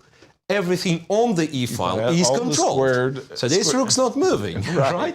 You try to move the knight, you quickly realize that not that many squares, literally 0 squares to move the knight. And if you move the rook on the first rank, among other things, Knight to d5. Knight to d5 to simplify everything. Exactly. Knight to d5, knight to d5, rook to d5. With black knight gone, now you can safely play king f2. Precisely. This pawn never crosses, never gets to the first rank. Right. And it's, the valuation slightly drops, but in reality, it's one of those like technical positions that you know you're going to win eventually. Yeah, 100% of the time. Right. Right. And to add to this, knight to d5, not even the strongest move. So you can do knight b5, which for whatever reason is stronger. So h6 is... Yes. So all I'm saying, okay, Firouzja went king f7, but by the same token, it's not that easy for white to make progress until black does something. Right. So we tried like king f2, always rooks moves, knight d1 is a threat. Right. Right, knight d5, the move, desirable move you wanted to play, you cannot because d5 is protected. Right. Well, so after king f7, as far as I understand it, it's a kind of sudden chance of going knight b5. Knight b5 was very strong. But the move Hikaru made, h4, is also quite strong. He's passing the buck. And so they're playing this hot potato game. Yeah, right. Right? And Hikaru's chances are always better, but it's about, like, first Alireza's going to move one of the pieces and white wins trivially, or Hikaru will have to take a decision himself. And then I think sooner or later it will have to be knight b5 and some simplifications. It's like an eye-staring contest. If you don't mind, g6, knight b5. Just go ahead and put those two moves on the board for a second. Knight b5. Well, again, g6, well, just what you wanted, Yasser, as far as I understand, is a non-move, right? But it does not qualify as a non-move because the engine immediately suggests rook c6, something. Well, okay, let's go with yours. Yeah, knight I to just b5. want to see how the lines are supposed Knight to... d5. Okay, and this is interesting. And this is where you take. And rook takes, and you take e7, and king takes e7. Which we're was going the with two knights. purpose And of bishop b4. bishop b4, right. It had a hidden purpose. The trickier thing here is that white is left with two knights. Which isn't the best. And you always, keep this idea that in order to make a draw, my opponent has to get rid of all of my pawns at the cost of everything. all of his pieces. Right. Which probably black will not be able to achieve if we are real. But still some slight chances, and from afar, when you're calculating this line, you would probably prefer something more convincing. So all I'm saying, white is winning mathematically, and Hikaru knows that. Right. But he will be looking for the most precise way of converting, and that's why there is quite a bit of pressure on him. By the way, h7, h5 offering... again, I'm aware that the knight on c7 is hanging, but h5 is in the offing, so that knight b5 ideas of rook takes in the air. By the way, what's happening in Vidit's clock? I got a... Yeah, that Vidit maybe has Fabi half of Fabiano's time. half of... So 7 minutes for Vidit, 14 for Fabi. But they By only the have way- 8 moves left, so maybe he'll be fine time-wise, but his position is definitely worse. Let me interrupt myself. King f2. I thought that was the move. It It was bad earlier. Yeah, but isn't that bad now as well? King f2 Is this move by Hikaru? It looks good. Also, Alireza replied with rook b1, but Instantly. And now? now Hikaru can play knight d5. Knight Which he just did. d5. 'Cause Okay, so knight d1 check go is... king g3. No problem. And You then- just slide out of danger. Can bring the other knight to f4 and try to pick up e2. This is winning for white. That was very, very clever. That was very, very clever by Yep, Hikaru. rook b1 was a mistake, and that's again, it's not that easy to understand. We were relying on this Before. idea of moving the rook going knight d1, but here after king f2, the only way to kind of keep black in the game was rook d to d7, and it's still much better / winning for white, but at least like Have a white's threat not of knight d1 not check. winning the pawn immediately, right? Right. So after knight b5, that'd be check, and king goes to g3 or back to g1, and yeah, white he still played king needs to some g3. time to consolidate. Yeah. But after rook b1, knight d5, that is totally winning because your knight is much better on d5, right? Absolutely. Absolutely. Yeah, Hikaru has a completely winning position, and Firouzja has 4 minutes for next eight moves. Wow. Wow.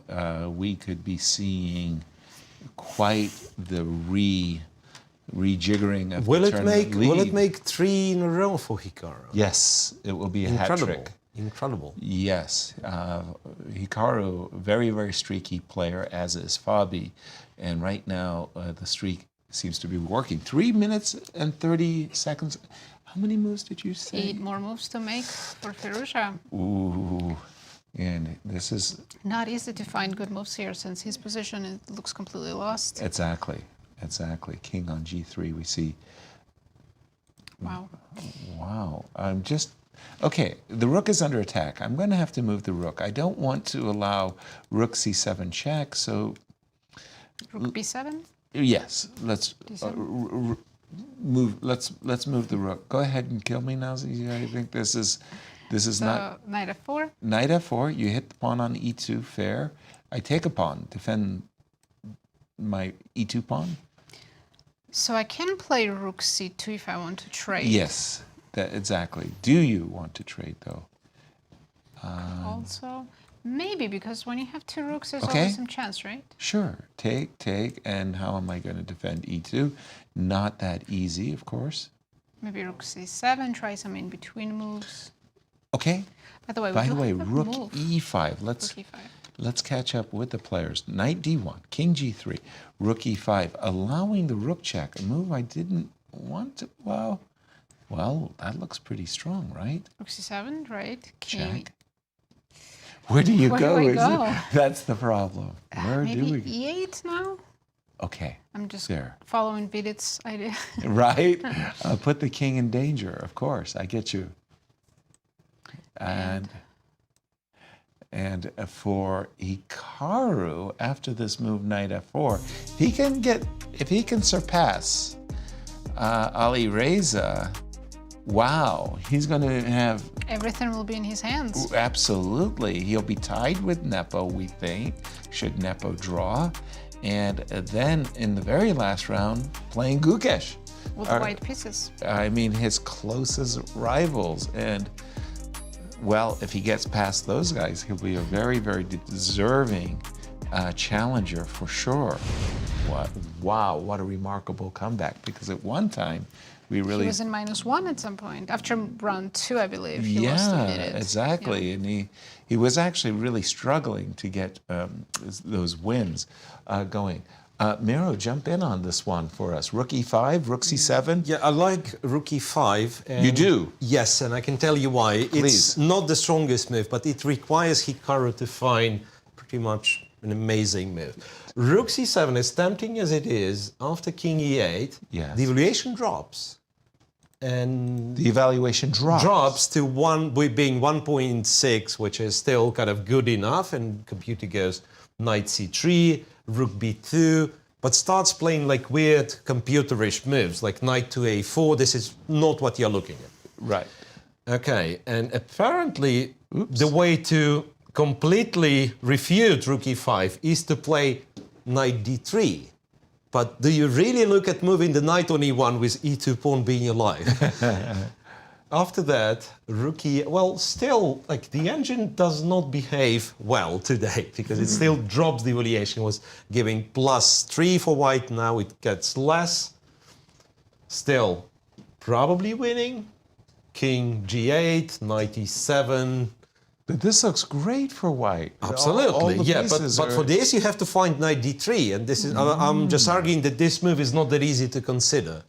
That is true. We do have some updates in Fabi's game. I think he's Please. about to take a pawn because his last move, rook d5, was very. Hikaru, by the very way, nice. played Yeah. knight D3, and let's switch to Fabi. Okay, when we left Fabi's position, we saw a queen on f4, but a rook came to e4, kicking the queen back. Queen went back to d6, queen e3. Just the rule of thumb, the general rule of thumb, is queen trades should be executed when your king is in trouble. When your opponent's king is in trouble, keep the queens on the board. And we kind of see that this king on e8, not necessarily in the greatest, it's not in dire straits, but definitely Fabi wanted to keep the queens on the board. By the way, with the move queen e3, to my way of thinking, knight d4 is a massive threat, a winning threat. Right. c5 stopped it, and are we up to date? Yes, no, there's a couple more moves. Oh, so please. Fabi played rook e5, All right. attacking the pawn, knight c6, and the rook d5 move. Very nice. Kicking the queen out to c7, and he just took Rook takes c5. rook takes c5. So he won a pawn, but And I keeps also the want to good say, position. yes, he didn't give up the initiative. Not at all. If anything, he's a little better. Right? I mean, it kind of, you've got ideas, Bishop b4, E4 maybe? bishop here, bishop to e4, what you've just King on suggested. e8 is showing that it's not a well-placed piece. Not a very well-placed piece at all. Here, let's pause for just a second because, okay, obviously, breaking the pin means that the bishop can potentially move. I've been dreaming. I have a dream. I have a dream of playing queen h7 So you want to play queen d3 now. Very nice. and getting out of the dodge.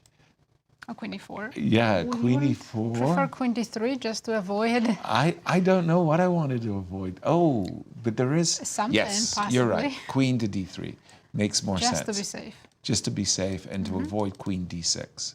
Yes. All right, our rook is kind of not really trapped, but could Well, be right, attacked. yeah, right now it's this knight is in a pin. b4. By the way, just a second, hold on. Let's see.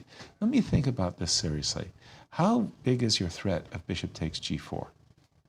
Probably it's very serious, right? Yes. I like bishop e4. Let me take this move back because I like the idea of capturing and Fabi. playing rook to e5. Maybe that Fabi? was a good move too, but Fabi played queen c3. Queen c Going after rook the- e7. Right, going after g7 pawn. Maybe Vidit will now move the king back to f8. King to f8 makes a lot of sense. Good excuse to move back. A moment ago, you were telling me that my rook could potentially be vulnerable. At least with my queen on c3, I could be threatening to play b4 at a time. By the way, queen d6 I've seen has Vidit been down to played. 4 minutes for Ooh, for the 8 next minutes? 4 moves. Uh-huh. b4.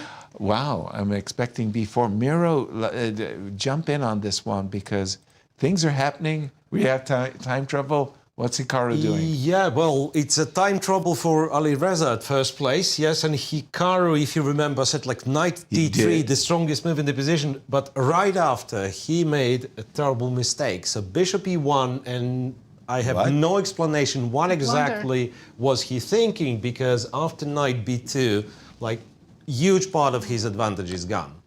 What? Yes, it's still, computer gives almost a pawn for white, but it was +3.5, right? So this was clearly a blunder. So the way to continue would be to give a check, king, whatever it goes, g8, and attention. So the only move that keeps it advantageous for white is knight c1, and this is not an easy move to play once again. And it's not like his position gotten any better. No, I have an explanation. I'm sorry. I think the explanation I would have is that Hikaru had intended rook b5 in answer. After knight b2? And he's played rook b5.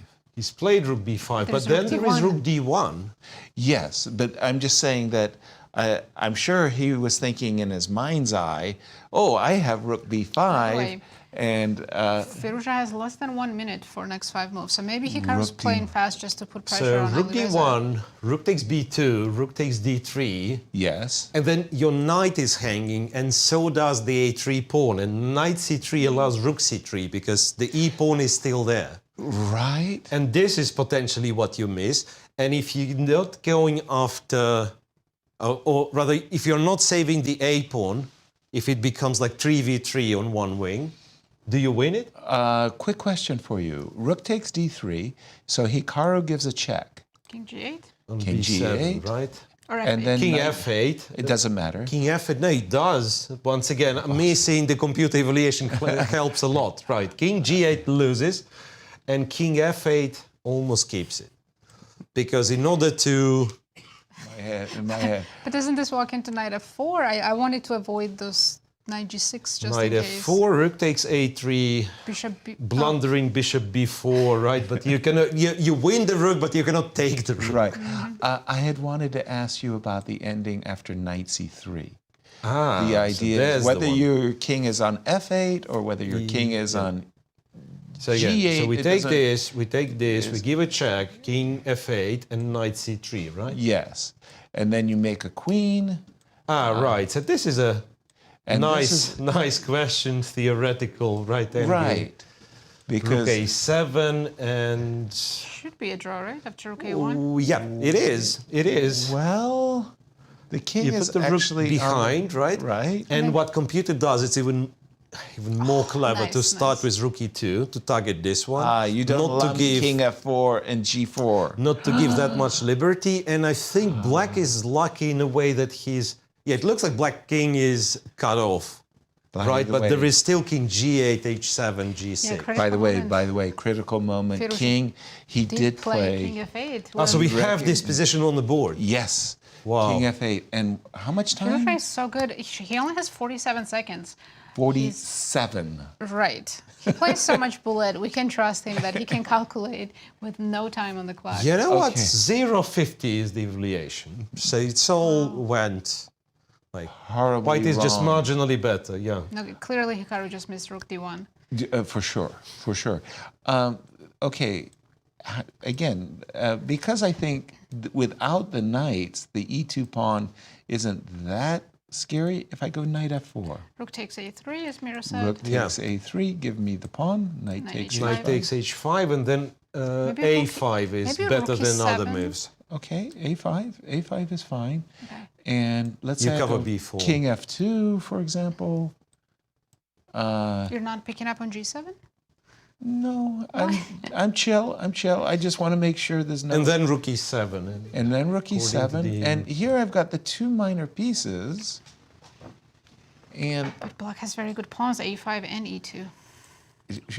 are we sure? Check. King f7, Let's go behind the pawn. k8, So I'm a4. yes, a4. So now my knight comes back. So on a good day, let me just warn you, I do want to Rook play a1. rook a1. Okay. I do want to warn you that I have a. It's not still on a mate. mate, yeah. It's not me. Not a mate. King on h7. Okay, I do have a mate. Go You ahead. do, still found a mate. Okay, Well, a3. yeah, this is not actually a very clever mate. I wanted to play bishop b4 on a moment in rook f8. But okay, Oh, nice. g4. You're not afraid of my pawns at all. No, I thought if you played a2, I would capture one of them. Okay, black can play rook e8 here. Rook e8. Okay, you scared me backwards. Okay, 6, now let's say rook b8. I'm gonna focus on the a pawn. The e pawn is yours. The e pawn is mine. Yep. Bishop to c3. I don't think black's gonna lose this endgame with the a pawn on a3. It's It just, feels dangerous, isn't it? Doesn't it black feel might- dangerous? Black shouldn't be winning either, but yeah. Okay. Here, I Yeah. have some tactics now. You think so, but I thought the minor pieces. This is crazy. Once again, the time. How is Hikaru's time? We've been focusing. 5.5 minutes for Hikaru. And let me just refresh my board to get to the current position. That was a deep dive into the analysis there. That was all based on knight f4, by the way, and taking this pawn. Practically speaking, how would you handle this? If you were in white shoes, would you be playing bishop b5 check, bishop b4 check? Would you be playing, I don't know, king f2? So Hikaru's an amazing practical player, and since Firouzja has 47 seconds for next 3 moves, he might try to complicate. As opposed to playing Right. knight c3, which Right, is to a make it- nice, comfortable rook ending. Just if he manages to find a move that where Alireza has to think about it, then he can win. Do we have such move? Okay, I mean, in that case, it might be based on bishop b4 check. But king g8 instantly move. Yeah. If you give me another check, again, I instantly move, and that's already move 39. Okay, let's just have a quick look, because anything forcing like checks, you look at right away. Right. Check, check. Where King 8. H7, let's say. Okay, h7. Now, I'm a little bit worried about this guy, so let me try to round him up. Or should I take on a7? Sorry, I think I'm afraid of... Take on a7, maybe rook e3. Oh, that's nasty. Rookie. Or rook d. Wow. Ooh, okay. Just going to refresh my board. He did play knight f4. That was the way to keep it complicated. And he played king f2. That's very practical in my eyes. What's going on in the Fabi game, too? Because Well, Fabi did something a bit imprecise because... He did? Well, he still has the advantage, but apparently b4 was plus 2.5, almost winning. They're both in a bit of a time trouble. So rook h5, f6, bishop g6, king d8, queen e3, king c8. So this king, can you guess which side it was castled? of course. Right. G8. So queen c8, again, better for Fabi, but apparently like the rook is not very comfortable on h5. So despite white being a pawn up, it's, well, the variation is less than the pawn. And moreover, the only way to keep the advantage is queen b6. It's not like it's too complicated of a move. Right. But yeah, well, not the most precise play in a time trouble. And I All right. think we haven't paid much attention to Gukesh's game, but on move 40, Nijat just made a mistake. And Gukesh having it's chances again. very Gukesh good on the chances. outside looking in. Let me just bring So that much game. is changing in this just last 5 minutes.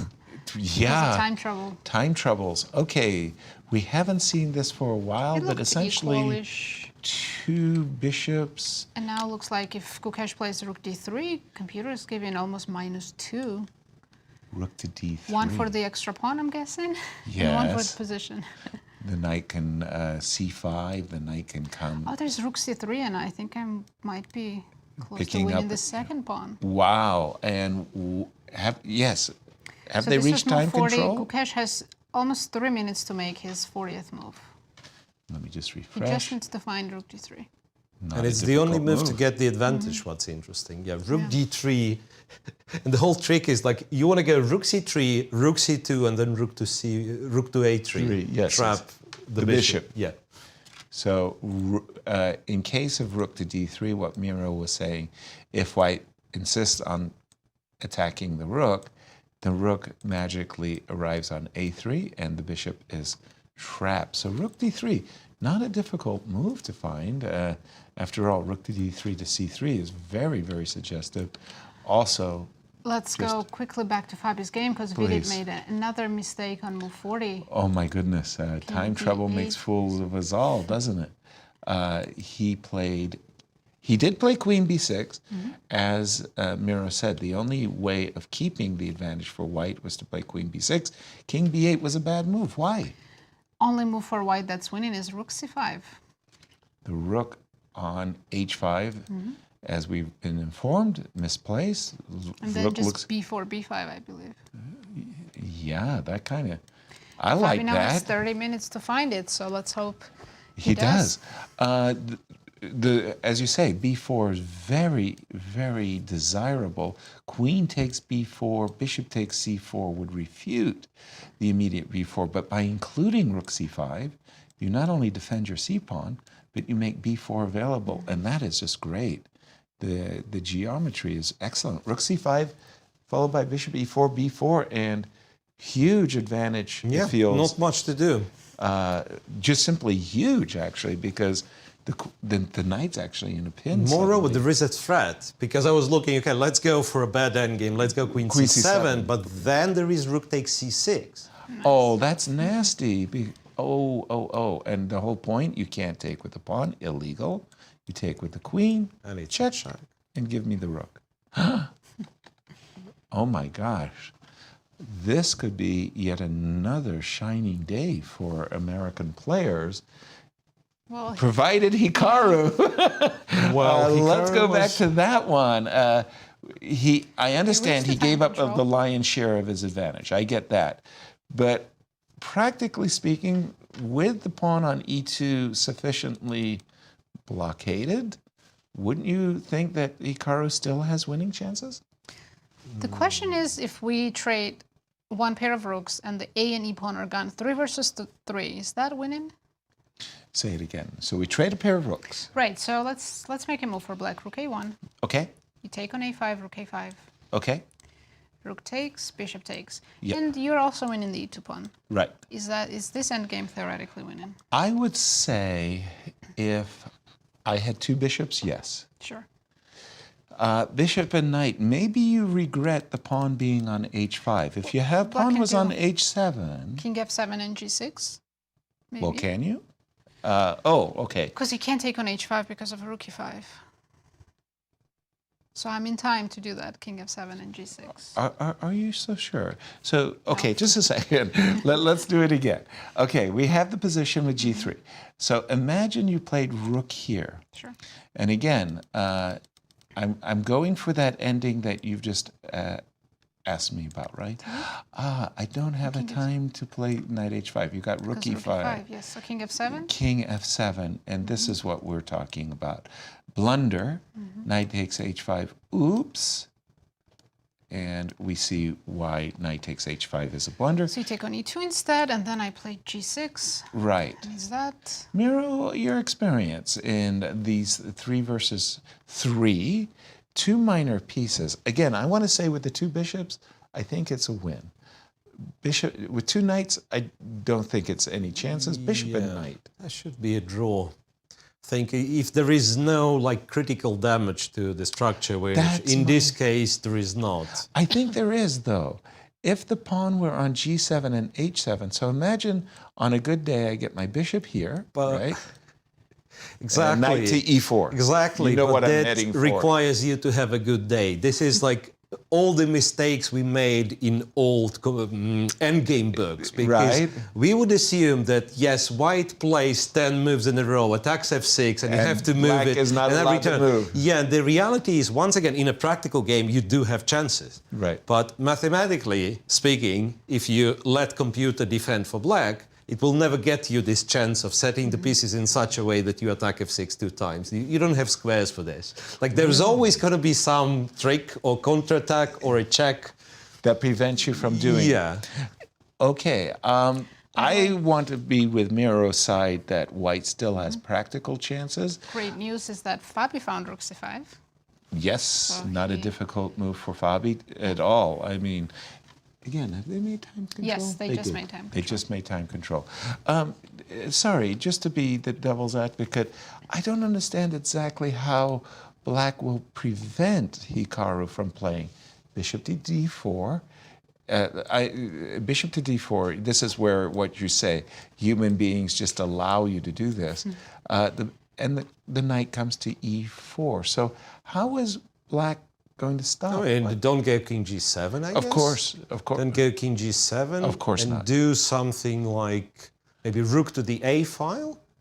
Rook to the a. Okay, why am I defending it myself when I can ask when I can ask for help? And speaking of which, it's move 14-1, and remember we talked about this, that very often, okay, obviously in a time trouble you make a mistake, but very often You reach extra the move. time control and you say, okay, now I can kind of relax. And this is what Firouzja done. G5, which is a huge mistake, After which, all of a sudden, White once again gets a chance to take the pawn and then come back to the same variations, eliminating this guy and having absolutely winning position. No, that changes So that's everything.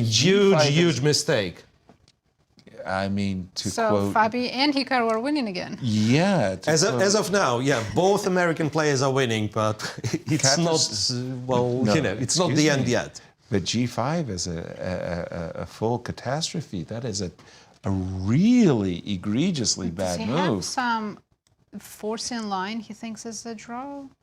Well, I don't Why even... would you play G5 otherwise, right? Yeah, like you would Unless he assume that was- he has calculated something and probably made a mistake in this calculation. Exactly. I mean, you want to play G4 and forcibly trade a lot of pawns?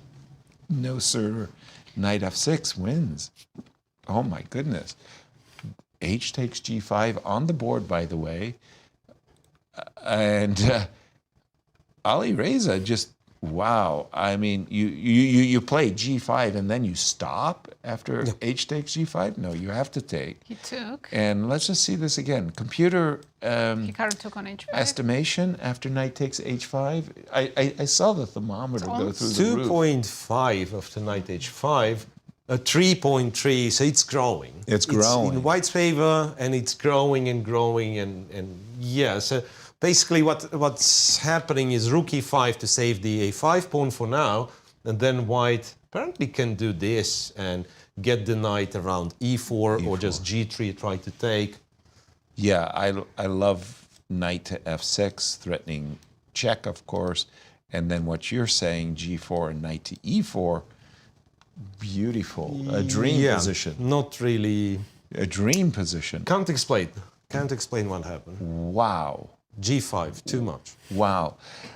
You mentioned Gukesh. Did Gukesh He play that played rook C3? Rook D3, yes. So Rook D3, pardon out me. of 4 positions, 3 of them can be decisive right now. Nepo's game's the only one that's looks like a draw. Oh my goodness. So what you're saying is we could have Hikaru win. Fabi win, and Gukesh possibly win, and Nepo No, I've got to find this game. would draw, and they would all catch up with him. Okay. with 2 rounds So to we go. expect Nepo to draw.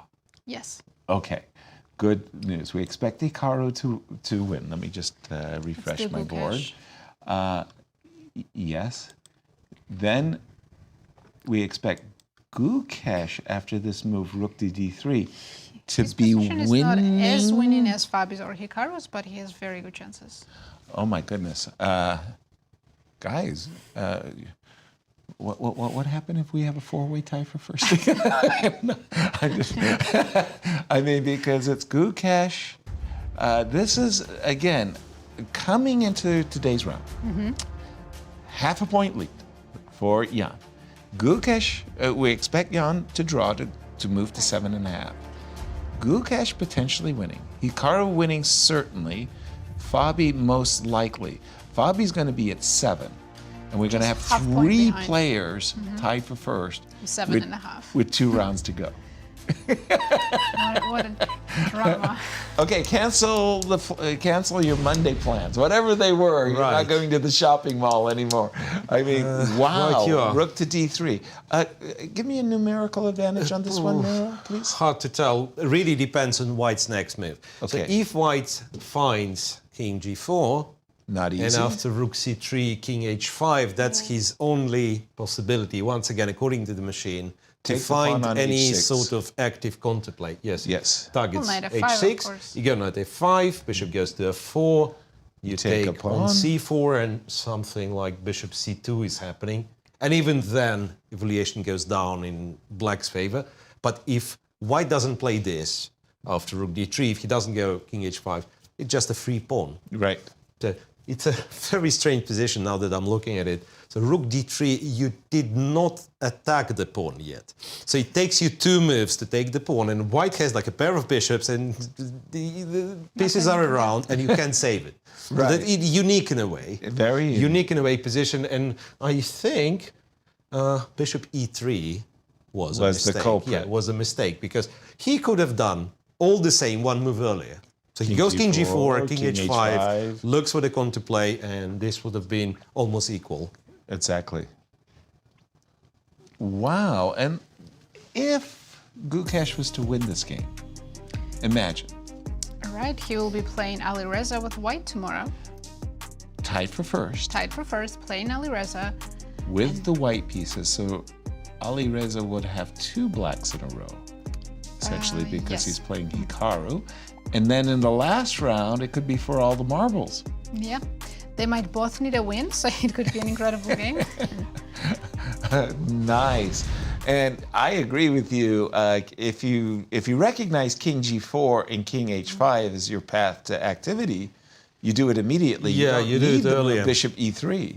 Yeah, and it was like we were not paying attention to this game, but there have been quite a few moments like Abasov gets that close to equalizing, Right. makes a mistake, and then Gukesh has a move to secure serious advantage, makes a mistake. So he was hovering, the evaluation was hovering around equal all the time, and eventually here, Rook D3, it's kind of yet another chance for Gukesh to cement his advantage and probably go on to win the game with Rook C3, Rook C4. Only if Nijat doesn't find King G4 and King H5 as a way of getting some massive counterplay. Let me go again to Hikaru's game, Hikaru versus, and we did see G4, but we did see Rook E5, we did see G4, and Hikaru looks like he's in cruise mode now, as he's position's ready to bring his incredible. knight. It's almost like white cannot make a mistake here anymore. I must say, I do like those situations where the position is so good that mistakes are Almost impossible. impossible. Exactly. Knight F6 to E4, and Fabi, we didn't see that since we saw the move Rook C5. I think Vidit is still thinking. Well, no, he played Bishop D7, and now Fabi needs to just play B4. Yep. When we left it, we saw this move, and then apparently last move of time control, a mistake, King B8, Rook C5, and suddenly it all looks wonderful. There is ideas of Rook takes C6 and Queen D8 check. So I have a question. Vidit Please. played Bishop D7. Okay. Let's play B4. Okay, And let's now do if, it. oh, okay, so if Vidit goes Queen C7 now, you lose. Wait, do you lose piece? Let's have a look. If you go Queen C7, Can we I'm take and go B5? assuming, yeah. But here Black might have B6. Okay. On King D6 you have Rook D5 and you win, right? King D6, Rook D5, and I win. You're right. No question But about what that about one. B6? But It's an B6. unknown move. that's a funny looking move, isn't it? I, Might be funnily completely enough, losing, I might get be like, fine. I get the 2 pieces, like You get Firouzja. 2 pieces? Oh, you for want the to take rook. this- Oh, You know, I could Firouzja get the 2 Hikaru. pieces. Yes, exactly. But is there a better way? Hold on. Am I trading queens? Let me just check this out. play B5 immediately, maybe. I'm thinking about it, you know, because like you may not have many good squares for your Okay, pieces. B5, Queen takes B6. AB takes I AB6. take on B5. Take And on I can just B5. move the knight. Am I Uh, getting mated? maybe. Where are you going to move your knight? Let's see. Knight So- D8. I want to go to E6 and F4. Makes sense. E6, F4. I mean, those pawns are You need kind of Rook C7, taking. Bishop E4, but you don't have the time. I don't have the time. The pawns are taking up some serious squares. Can I play knight D4 to discourage knight E6? Are you discouraging me? Because I'm happy to trade. I don't know. I don't know. Are you? Knight takes E6, rook takes E. Bishop takes. Bishop takes E6. Okay. Ooh, not sure. Not sure.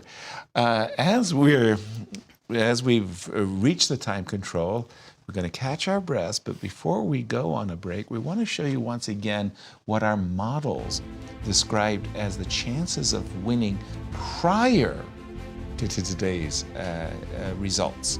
So, of course, Nepo being in the lead, he had 82% chance of winning the tournament coming into this round. Makes sense. Hikaru at 66, and Significantly higher than Gukesh, and I don't quite get so that this either. is probability to reach 8 points, not to win the tournament. Right. Sorry. Different. Right. Gukesh at 59% and Fabi at 32%. Prague 3, but he would have to win every game. Almost every game in a row. And our next graphic is the probability of reaching 8.5 points. Which is most likely to win the tournament. Right. Nepo at 46%, Hikaru 27%, Gukesh at 19%. But now that we're factoring in the possibility of Naka, Gukesh both winning, Nepo's percentage is going to go slightly down and everybody else is going to go through the roof. Indeed. And what's the probability of somebody reaching 9 points? Pretty low, I would say. Nepo at 14%, Hikaru 6%, and Gukesh and Fabi, same chances, 3%. Even though Gukesh has extra half point at the moment. Our congratulations to our graphics department for coming up with those dynamic graphic. I love it. And as we go on break, we want to tell you about the Read and Write Chess by Dr. Jeannie Sinkfeld. Jeannie listened to all of these chess players talking their chess language, and she felt like an odd man out, if you will. And so she wanted to read and write and learn how to speak chess, if you will. So she wrote a little booklet that is freely available, and the Learn to Read and Write Chess is available in 14 different languages, and you can download a copy for free at the stlouischessclub.org website. And we'll be right back after the break.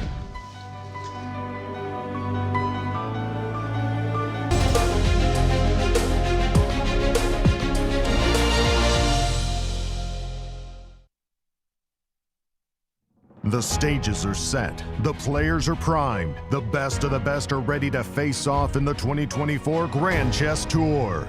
The top players in the world prepare to battle across 4 countries for a $1.5 million prize fund. Everything starts in Warsaw with the Superbet Rapid and Blitz Poland. Then off to Bucharest for the Superbet Chess Classic Romania. The players then travel to Zagreb for the Super United Rapid and Blitz Croatia.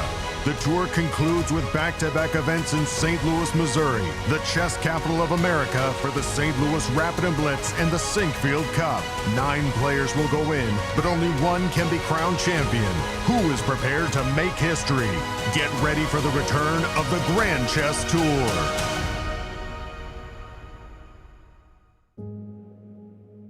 The St. Louis Chess Club is the premier chess facility in the United States. We bring the educational benefits of chess to thousands of students across the St. Louis area. We also promote chess at the highest levels, hosting all levels of the U.S. championships, as well as high-profile tournaments that attract the world's best players. Become a member and enjoy perks such as free classes and lectures, weekly tournaments, and so much more. Visit stlouischessclub.org to claim your membership today. The St. Louis Chess Club Scholastic Program brings the educational value of chess to kids in schools across the St. Louis area.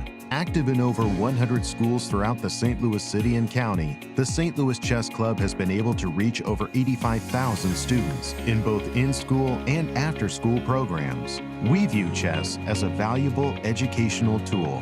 Learn more about our scholastic programming by visiting stlouischessclub.org/education. In the world of collegiate chess, there is no team rising quite like the one at the University of Missouri. The team has brought home title after title, including the 2024 Pan American Intercollegiate Championship, the first time ever in school history. Guided by their head coach, Christian Carilla, there is no stopping the Tigers. Respect, responsibility, discovery, excellence. University of Missouri. The World Chess Hall of Fame, located in the heart of St. Louis's historic Central West End. Want to know why chess has intrigued people around the world for nearly 1,500 years? Stop by and learn about the impact of chess from our 3 floors showcasing the art, culture, and history of the game. The World Chess Hall of Fame has something for everyone to enjoy. For more information on current exhibits, please visit worldchesshof.org. St. Louis, the chess capital of the United States. It also plays host to an award-winning shop dedicated to chess merchandise, all-occasion gifts, and plenty more. At Q Boutique, you can shop both in-store and online. From quirky greeting cards to luxury chess sets, there is something for everyone at Q Boutique. Enjoy a shopping experience like no other. Make sure to check out QBoutiqueSTL.com for a wide variety of gifts for everyone to enjoy. At St. Louis University, chess and success go hand in hand. Founded in 2016, the St. Louis University chess team has risen to become recognized as one of the best in the nation, bringing home multiple titles, including the National Championship in 2022. With members from 9 countries and led by Grandmasters Miroshnichenko and Firouzja, the future is bright for the SLU chess team. Higher purpose, greater good. St. Louis University. The St. Louis Chess Club is the premier chess facility in the United States and is among the best in the world. Thanks to co-founders Dr. Jeannie Cairn Sinkfield and Rex Sinkfield, the St. Louis Chess Club is a non-profit organization committed to promoting the game of chess locally and internationally.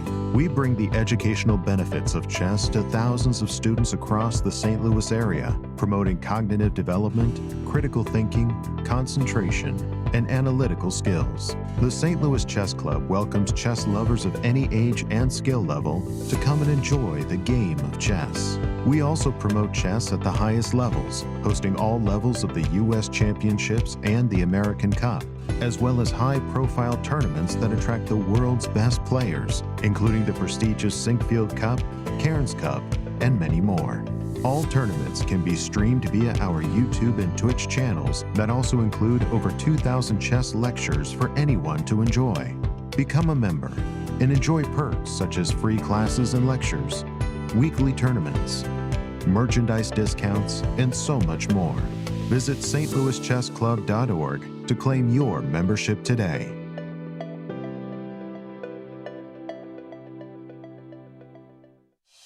The World Chess Hall of Fame, located in the heart of St. Louis's historic Central West End. Want to know why chess has intrigued people around the world for nearly 1,500 years? Stop by and learn about the impact of chess from our 3 floors showcasing the art, culture, and history of the game. Landmarked by the world's largest chess piece sitting outside our front door, the World Chess Hall of Fame has something for everyone to enjoy, including various exhibitions, monthly concerts, and much more. Whether you are a beginner or a professional, there is something for everyone to learn here at the World Chess Hall of Fame. Enjoy free admission to our rotating exhibitions in our galleries and sign up for chess events, family-friendly programming, and art classes. And don't forget to stop by our award-winning gift shop, Q Boutique, and shop a wide selection of chess-related merchandise. For more information on current exhibits, please visit worldchesshof.org. St. Louis, the chess capital of the United States, boasts the world-class St. Louis Chess Club and the World Chess Hall of Fame. It also plays host to an award-winning shop dedicated to chess merchandise, all-occasion gifts, and plenty more. At Q Boutique, you can shop both in-store and online for chess merchandise, autograph collectibles, chess campus souvenirs, and much, much more. From quirky greeting cards to luxury chess sets, there is something for everyone at Q Boutique. And all purchases go right to benefiting new exhibitions and programs at the World Chess Hall of Fame, dedicated to exploring chess and its immense impact on art and culture. Located on the first floor of the World Chess Hall of Fame, enjoy a shopping experience like no other and become everyone's favorite gift giver. If you can shop in store, make sure to check out QBoutiqueSTL.com for a wide variety of gifts for everyone to enjoy. The St. Louis Chess Club Scholastic Program brings the educational value of chess to kids in schools across the St. Louis area. Active in over 100 schools throughout the St. Louis City and County, the St. Louis Chess Club has been able to reach over 85,000 students in both in-school and after-school programs. We created the Select Chess Training Program and the Junior Select Chess Training Program in order to elevate the skill level in students across the St. Louis area.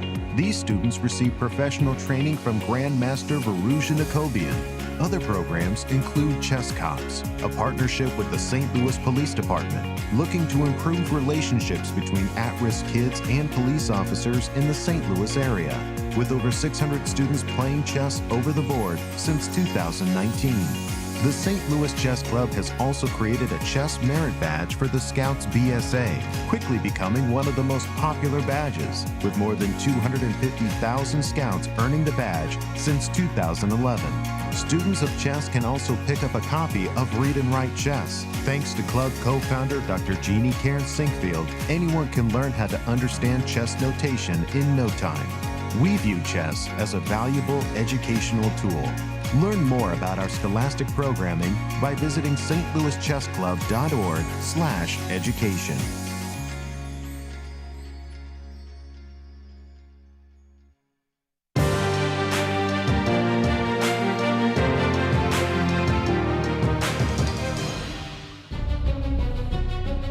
Welcome back, everyone. We have a very exciting round 12 going on, but let's first take a look at our current standings. Drama indeed is happening in this round 12, but we came into today with this situation. Nepo half a point ahead of Gukesh and Hikaru, and Fabi in the clear fourth. No games have finished yet, but we are expecting 3 decisive results. Absolutely. And in the ladies? In the ladies, we do have some results. Wait, Tingjie drew her? She drew. Right, We right. originally thought that Kate might have won, but she's got the 7.5. It's the Zhongyi who's in trouble. Exactly. So we might have Lei and Tan share in first place after this round. Now let's jump into what is happening. Is an incredibly dramatic round, and let's go right to the game of Hikaru. Miro. How's it Right, going? so Hikaru is winning, but he was a very, very tricky position, even after Alireza's mistake. And to illustrate, there was one of the options that you would expect to finish the game would be to give knight f6 check. It doesn't matter where the king goes, he go to e4. And you it's say, over. okay, it's over. And right you are, it's over. It's not that you're winning this game, though, No. because black has an amazing resource, takes the knight, and your last pawn is in danger. And then if you go king f3, there is rook f4 check, and king g3 runs into rook f1. Oops. And you say, okay, but can I play king g3 immediately? Right. I guard the pawn, a5's hanging, and so on and so on. But rook e3 is the only move to save the game. So the king is pushed Away. from the pawn, away, and then back to e4, and back to e3, and back to e4, and that would have been a draw. So Hikaru went with setting up this knight on f5, and apparently Firouzja could do something better that he has done, but after rook a2, the winning sequence is check king f7, you go here. And now with a you check, get the knight to and then you e4. go here. No. Well, you can do knight e4, but you can also do So- this. and win Knight the pawn. e4, rook takes, knight takes, and then you take e2. And you play the same endgame, 2 pieces against the rook, 1 wing, but also you up a pawn, which is very, very important. That is absolutely winning. Very, very nice sequence. So this one is decided. It's not the first time we say though. We're going to get tired. And let's just go to the game of Nepo for a moment, because for me, I was a little bit confused, and help me out here. Prague, maybe slightly better. Probably it's a draw. He played the move knight c4. And for me, that was playing with fire. Knight takes c4, and you're looking at this king on a3, on a4, and you're thinking to yourself, wait a minute. King c4? Yeah, can I go king c4 and potentially, could Nepo potentially be winning this? No, that would We be could move the king, right? King a5. king Let's go back. a5. Okay, So you have to worry about the e-pawn. do I? Depends on what you do. Okay, so let's say, let me be my most challenging, horrifying self. Imagine I play rook g6. You threaten anything? And I'm not threatening anything. Okay, I'm E3? trying to get you to play e3, which I H2. did. Yay. And you take, a3 takes with the pawn. and now I come back and Let's see how you provoked. e2, rook e3. Yes. Ah, sorry. So I don't get to come back. Well, you can try d5. and then Okay, king d4. let's try. Thank you. But I think black king will probably also. Well, thank you d5. for the encouragement. But I do have rook e4, rook h4. That will make a draw. Playing with fire, but not quite there. King c2 was played, c5. And here again, you kind of think to yourself, this king is like a ways away. Can I get away with d5? Nepo didn't do any of that. He just simply took king b5, rook g4, e3 on the board. All of this is on the board. King takes c5 and rook g2, and we should see a draw very soon. Seems so. King But I c6. think things are heating up in Fabi's game. I mean, we knew he was winning, but now it looks like... Oh no, Mistake from spoke too Fabi. soon. Uh-oh. Mistake from Fabi. Like first, it was a mistake from Nijat, and after b4, there Vidit, was no way Vidit, back. Vidit. Pardon. Mistake. Yeah, Yes. Vidit. Yeah. There was no way back after b4, but queen f4 would normally allow for a fast finish with b5. Just had to go straight into this. Fabi plays bishop f5. And apparently now that you exchange on f5, rook f5, queen c7, Queen and c7. you keep the extra pawn. Yeah, but if you trade the queens, you can't defend the b4 pawn. So take this. b5 is the only way to save the pawn. A b5 you have to take with the rook, right? Otherwise the a5 pawn falls. Rook b4. And rook e4 is the move, rook e6 the move. Yeah, No, I'm It's very all of a sudden, it's a dissatisfied. huge compensation, right? Yeah, I'm Even rook very- e8, rook a8 is the motif. No, so what was the no. winning move for Fabi that he missed? So instead of bishop f5, the straight up line was b5. Is there some bishop g4 he was afraid of? Bishop g4 he certainly was afraid of. And the trick is, yes, bishop g4 would make a draw unless there is knight g1. And I understand this is not an easy move to spot, but Fabi, with half an hour his clock, was definitely capable of. Yes. Then So knight actually- g1, and this is game, because black's best move is to go bishop c8. And allow the Literally, loss of the like knight. A takes, C takes, bishop c8, or Right. so there is no. It means there is no attack. Bishop There's no h3, perpetual knight knight h3. h3. There is one check, and that's it. Right. Wow. So Finish, it looked finish. very scary, but if Fabi spent a little more time and thought about knight g1, By the way, officially, Nepo has drawn his game. wow. So that opened up a window to the two players immediately behind him, Hikaru and Gukesh. And did Nijat find that king g4, king h5? He did not. And right now, Gukesh's this is position is just- completely winning.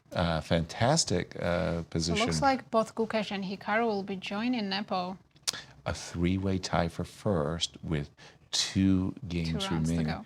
But You couldn't Hikaru ask for more. has to play both Nepo and Gukesh. Couldn't ask for a more dramatic finish. Bishop f5. I was very, very dissatisfied with the line you were showing. Bishop f5, bishop takes f5. Undoubtedly, rook takes f5 is the intended move.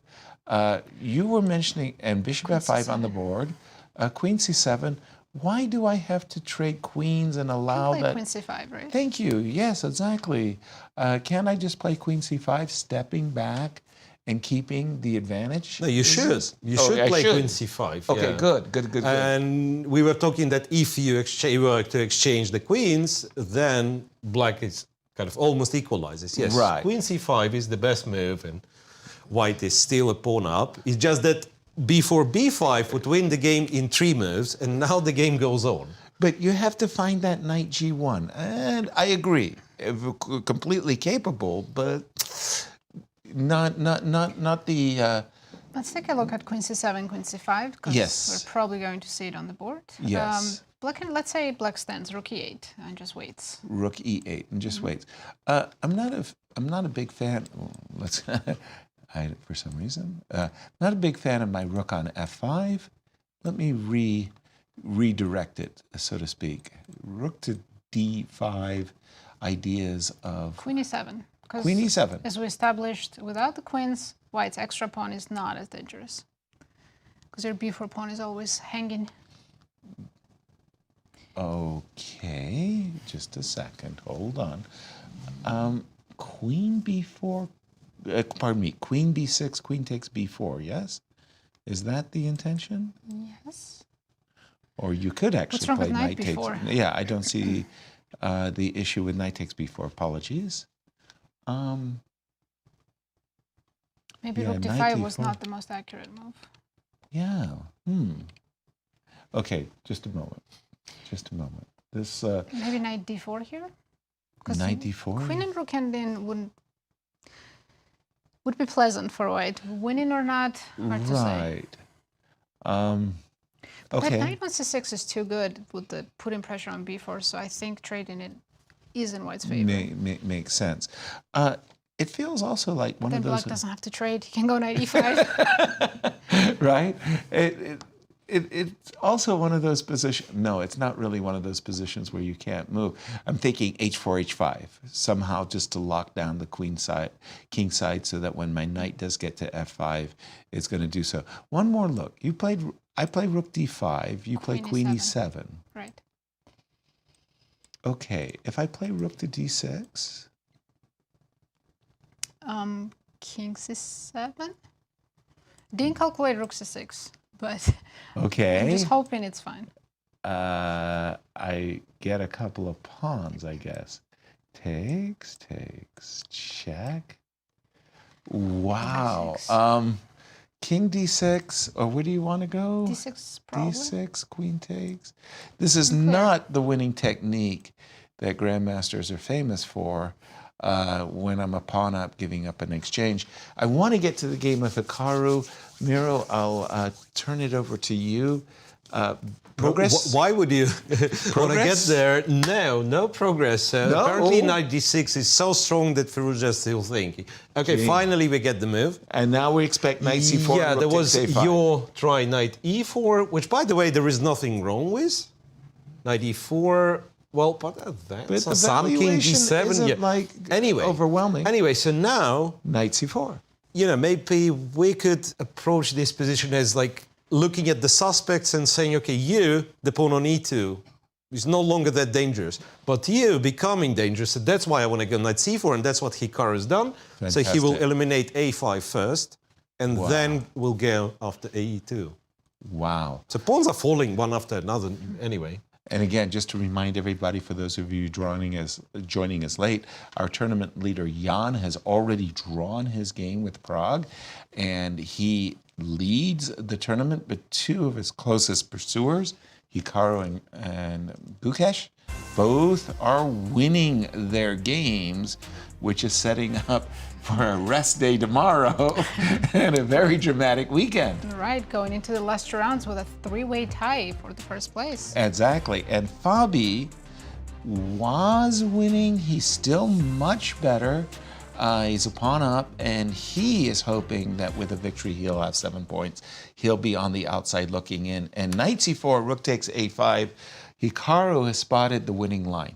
I think he has it clearly in sight now. Yep. So we could make a few moves, say rook takes, knight takes, and king, maybe king d5. Why Try not? to, Why not? to cut the knight off a little bit. Knight to b3. Then you go knight to b3, and after king c4, you go knight to d2. Then you go here, Exactly. and you go after this pawn. Exactly.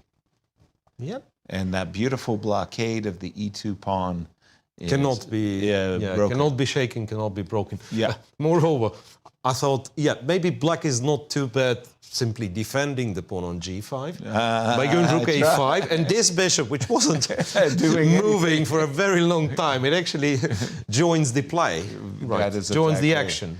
And by the way, we do have king d5 on the King board, so d5, we yep. are expecting knight Knight b3. b3. And again, the players have made time control, so the time's not a factor right now. See, that's No, not Hikaru has 21 minutes, All the Alireza time. 13 minutes. a very, very easy technical winning ending here for Hikaru. Should we check Gukesh's game? Yes, let's do that. We know that he's winning, but we haven't looked at the position. So he's up, The rooks came off. up a pawn. He did go after the c pawn. He didn't capture it. Rook to c2. Well, he's about to capture it. But is it a possibility that opposite color bishops with 2 extra pawns is still a draw?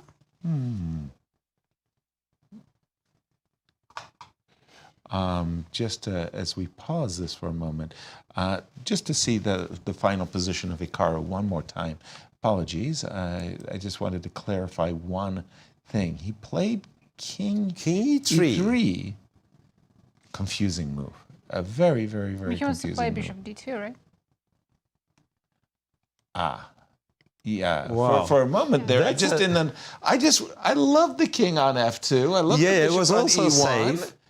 And so so his idea is to move, to lift the blockade, but at the same time, cutting the rook so you can play king takes e2 and just, I can get behind Fair that. enough. Fair enough. No need to jump with this knight. Right? Exactly. Just take it, yeah. I was a little bit, just a second, hold on. Okay, what do I do though? Nothing. So, here's what I'm angling for. Is this completely ridiculous? Yeah, I think it's completely ridiculous, right? Yeah. The knight is a little bit Temporarily out of play, but... Yeah, but okay. You take the other pawn, return to d2. It should so be. on, It should be an easily winning game. Again, let's pick up on that Gukesh position because you were about to tell me I could get into a bishops of opposite colored, like 2 pawns up. Did you say? Yes, so maybe there's some chance. As we know, opposite color bishops, sometimes even with 3 extra pawns, it's a draw. So. Right. We do have some moves, by the way. A4. Before capturing, we pass the blockade, and there is a knight c3 check to pick up the bishop in case the bishop takes a4. And now we have caught up on the players. So I was thinking if Gukesh takes on e3, then takes on c5, is this completely winning, or does white have chances? I think it would be completely winning. But he's not that sure. He just played king g6. He doesn't want to take the chance. By the way, I understand that the perspective completely too, because for the moment, white doesn't have anything to do. No, white's just waiting. Yeah, but how am I supposed to wait? I should probably f4 has to be played at some point because king's coming to f5. Yeah, but okay, this looks really winning. I mean, Miro. Hikaru has What it does, actually won his game. Wow, 3 in a row. Who wants to bet against Hikaru after winning 3 in a row? Nobody. Well, nobody wants. I mean, because our winning So this predictions, is- it was like 13% and Right. stuff, and suddenly, bam. This is first time Hikaru's in the first place, right? Sharing first. Oh, by far. Yeah, he started with a loss in round 2 and was suffering, as we say, -1. Then he was suffering at 50%. He couldn't get his mojo. And then suddenly, bang, bang, bang. So Hikaru's leading the tournament, and imagine there wouldn't be a match against Vidit, which Hikaru lost 2-0. So, like, he's crushing the tournament entirely, except for Vidit. Right. So he would be +5, Right. if not for Vidit. I mean, that's all I'm saying. That's It's amazing. That's Like, it. you've lost But- match, didn't score But I a think half he a beat point. Alireza twice. Yes, he did. Yeah. That's the That's compensation, right? Right. 4 draws. Fair enough. But yeah, +5, did you just say, against the Yes. field? It seems If so. we don't count. If we Vidit. don't count Vidit. Yeah. Okay. Yeah, well, I mean, we made jokes about it, but there was a moment there that Hikaru was like -10, let's say, against Magnus. He had just lost all of these games and just lots of draws, but never had beaten Magnus. And Magnus was only the number 1 in the world by 50 rating points above Hikaru. So if Hikaru didn't gift him a 10-0, Oh, he would have been, first in the world. And this is our Current current standings. standings. After Hikaru wins his game against Firouzja, he joins Nepo and they're sharing the first place. Look how exciting this is. And then you have Gukesh also winning his game currently. He will join at 7.5. And we have Fabiano enjoying an extra pawn, not necessarily winning against Vidit, but if he were to win, wow, I mean, there's your challenger. Those top 4 players would be with 2 rounds to spare. How is Fabi doing? Again, I'm struggling here, Yasser, because they play such a complex position that even the engine struggles. So currently what we have, bishop f5 wasn't the best. This much we know. Right. So we've reached this, queen c7, queen c5, and Nazi was spot on when you were analyzing. I think there was a suggestion to go rook e8. Rook e4 instead apparently is much worse because of queen d5 with the tempo. Again, nice tempo. Wouldn't be able to tell if not for the computer suggestion. So now if you go back to e8, it kind of allows me, so apparently there is like no way through immediately. You can try b5, but the queen kind of allows me to regroup, to go queen d2, then put the rook back to d5, and instead of winning with the crushing attack after b5, which he missed, I'm switching to, more trivial, here is my extra pawn, I have to improve all my pieces, like a longer game plan. Yeah, but that nursing the extra pawn is something that all strong players are tuned towards, like b4, b5, those attacks with knight g1. But this position looks perfect for Fabi. Yeah, but then he has to play queen d5 because queen d5. b5 is an option. It looks very as well. tempting. b5 is an option, and Knight e7. Knight e7 computer has as kind of a strong move for black. Knight to e7, b6. I don't know, perhaps there are alternatives, but say something like that. And how sure are we that this is winning? Black goes. No, that knight on c6. Black goes knight c6, a5 will be constantly hanging. No, you were telling the knight on c6 is too good. And then, and then from afar especially, do you really know if this is a winning endgame or not? Computer insists on this being winning. Wow. Again, yeah, like 1.6 and starts maneuvering the knight here and there. Difference is here. How do you know? On b6, unlike before when it was on b4. So right, that it was makes constant. a big difference. But I like queen d5, queen d2, rook d5. Kind of That's a simplifies. very, very, very nice maneuver. We started the show, Miro. You were going down the list of the road ahead for the players. Now that we have 2 results and we know that Hikaru, Nepo are tied for first, let's take a look at the road ahead for Nepo. Pretty tough road ahead. He's going to play both American superstars. In the last 2 rounds, the only good thing is that he has 2 whites out of 3. He will have, Jan will play white against Hikaru And on Prag. Saturday. Tomorrow, Friday, is our rest day. He already played against Prag today. Yes. Right, so he has Hikaru with white and black against Fabi in the last round. Right, now that's a tough road ahead. What about Gukesh's road ahead? Because we saw that as well, and maybe Gukesh has an easier schedule, shall we say. A little bit. He's playing Firouzja tomorrow Yes, with the white pieces, but in the last round, black against Hikaru, exactly. who just won 3 games in a row, so... I take your poison. Yeah. Oh boy, and for Fabi, he's still, well, first of all, Fabi's got business to attend to. He has to defeat Vidit in a position where he is enjoying, as we've been discussing, an extra pawn. And by the way, we have a lot going on, but I also want to mention that Zhongyi, while she was losing all day, Terrible. Now it's a draw. It looks equal. So she's saving her game. Oh my goodness. And will probably maintain the lead. Wow. It very often happens in world championships and candidates tournament. It's not about winning one positions so much as saving lost positions. That is a very, very, very special skill. It's something that Nepo has mastered incredibly well.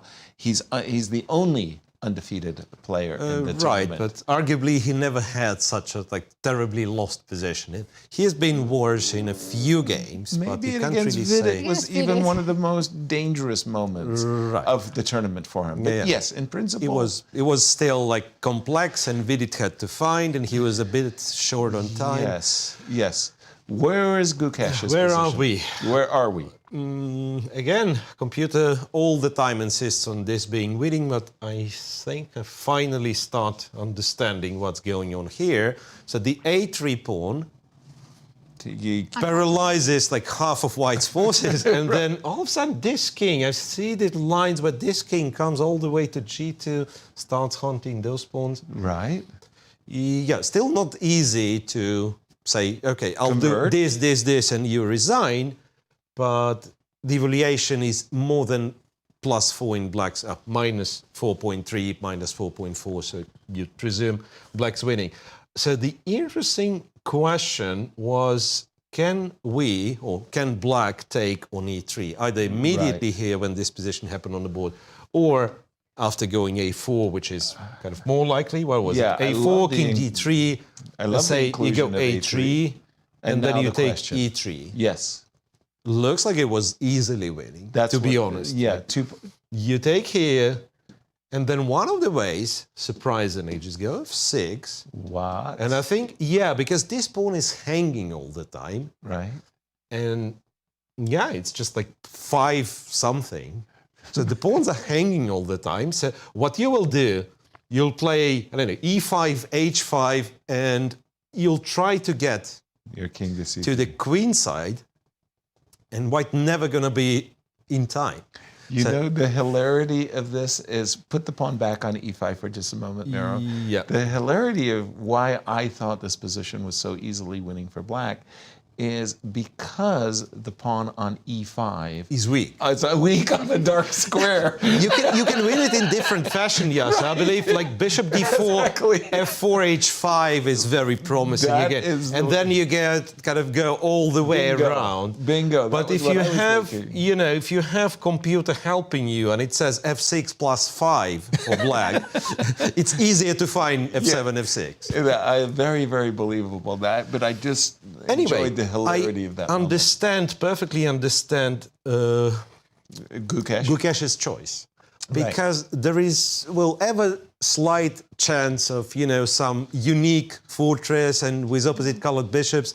So if you have an option of playing it as it is, not letting White this extra half a chance, why Right. not to do it? Yeah. Exactly. King D3 on King the board. D3, king Expecting G4. King G4. King G4, And just- as promised, yes. And after this check, you go, this is kind of half sharp line. Right. Okay, not really sharp, but half sharp. So check, you go here, but then, you probably lose the bishop to this A pawn, like A2. And Bishop takes F7, and then you can take F2. Yeah.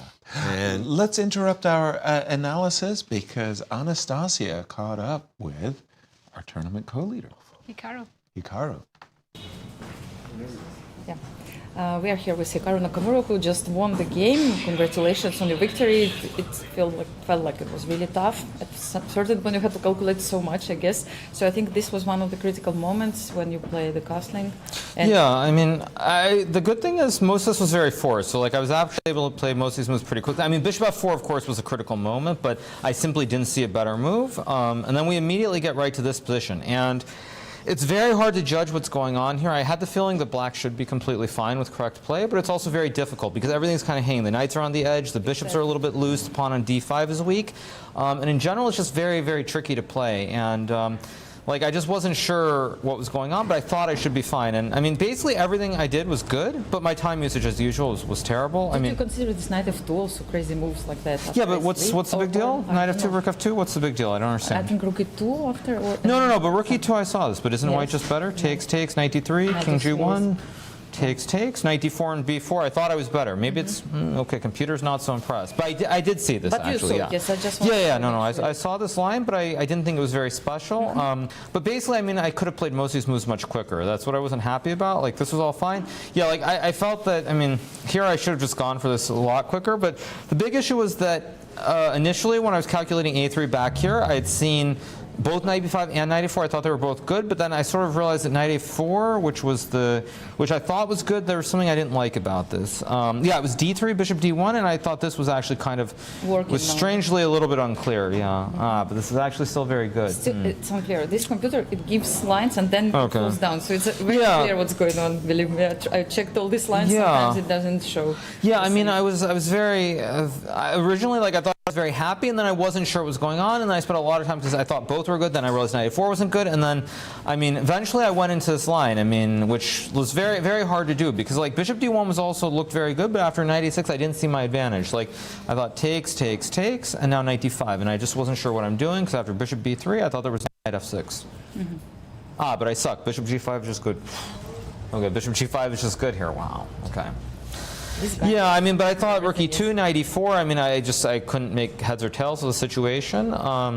Yeah, so, I mean, at the end of the day, I went for this line with the rook c5, knowing full well what would get to this position here, and I was very happy when he didn't go queen d7, because, I mean, the reason I didn't play this move in 2 minutes, basically, or a few more minutes, was specifically because I was worried about queen d7, but then I thought after queen d7, knight d4, takes, I mean, I thought I'm, like, kind of holding on here, at least I felt like it, so... I mean, it's very hard to judge, but Alireza felt the same way. And I mean, when he didn't go for this, it should have been very smooth sailing here. I had to find this one move bishop b4, but now I mean the game is effectively over, and then I just lose my mind. I played this, which is still fine. This is still fine. Yeah, this is fine. And now I play bishop e1, which is just such an unbelievably bad move here. It's a very human move. You try actually to but it's because I miscalculated. I mean, I thought after knight b2, rook d5, I was keeping the a pawns on the board and I was winning. But I'm not actually winning here. That's the problem. I mean, because now he goes rook d1 and it's game on again. Yeah, I mean, like so many ways. Rook c7 and knight e7 is winning with the knights. I mean, that was such an obvious way to play, and then I didn't do it. And you felt that it's actually the evaluation dropped. Well, I thought I was winning, and then I realized basically I just missed king f8. I missed king f8. I just missed it. I don't have bishop b4 check, and I don't get the a pawn. And then I mean, yeah, after this, I mean it's very much a game. But luckily here he played g5 very quickly right at move 41. I mean I think if he goes rook a2 or rook a1, I'm not sure if I'm actually winning the position. But he played g5. And now once I get this and I get g4 with this, the pawns and the knight. I think technically it's just winning. So, yeah, it was kind of a wild, messy game. I mean, should have been better with my technique, but still, I found a way to win. So 2 rounds to go. Do you have any kind of recipe? You won so many tournaments in your life. Do you have any recipe for how to win the tournament? Well, I mean, I think the thing is to play good chess and not lose your mind. I mean, I kind of lost my mind a little bit today, but luckily I still had an advantage. So, main thing just to try not to lose control. For sure, and you play against Jan in the next round, and you mentioned that some of the openings look similar to what you are also checking. Is it for your advantage or disadvantage? I don't think it really matters that much. It's just strange that in 3 of the games he's basically played the same opening that I've played either in that round or later on. So yeah, it is what it is. But you know, still, we'll see how it goes. Yeah. Thank you so much, Hikaru, for joining us, and all the best of luck in the next rounds. We go back to the studio. Thank you, Anastasia. Hearty congratulations to Hikaru on maybe not the smoothest, cleanest of wins, but a win in the candidates. And he has just put himself in an extraordinarily good position. Yeah, to become the challenger. I mean, and wow, what a round. Just fabulous. We have a game between Nijat and Gukesh also for the first place. Miro, and when we left it, we saw a very clear path for Gukesh as king. And is he on course? Yeah. So king e4, he's the move, and king e4 is one of the moves that are just good. Good. And again, we can see this bishop check and so on. Well, computer starts finding some new versions, like goes g4, but well, the story is White does lose f2 pawn. Right. And this should be the end of the game. So I'd suggest we rather move to Fabi's game because it changed the pace, so to speak. Fabi did. It's accelerated very much after Fabi went for b5.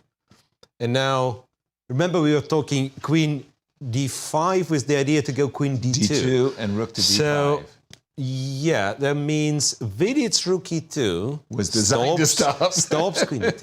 But at the same time, apparently it is a mistake, which isn't easy to tell, because after b5, computer all of a sudden ecstatic for white and says, yeah, white has a huge advantage. And especially after knight a5, the move that was played, and Fabi went with knight d4.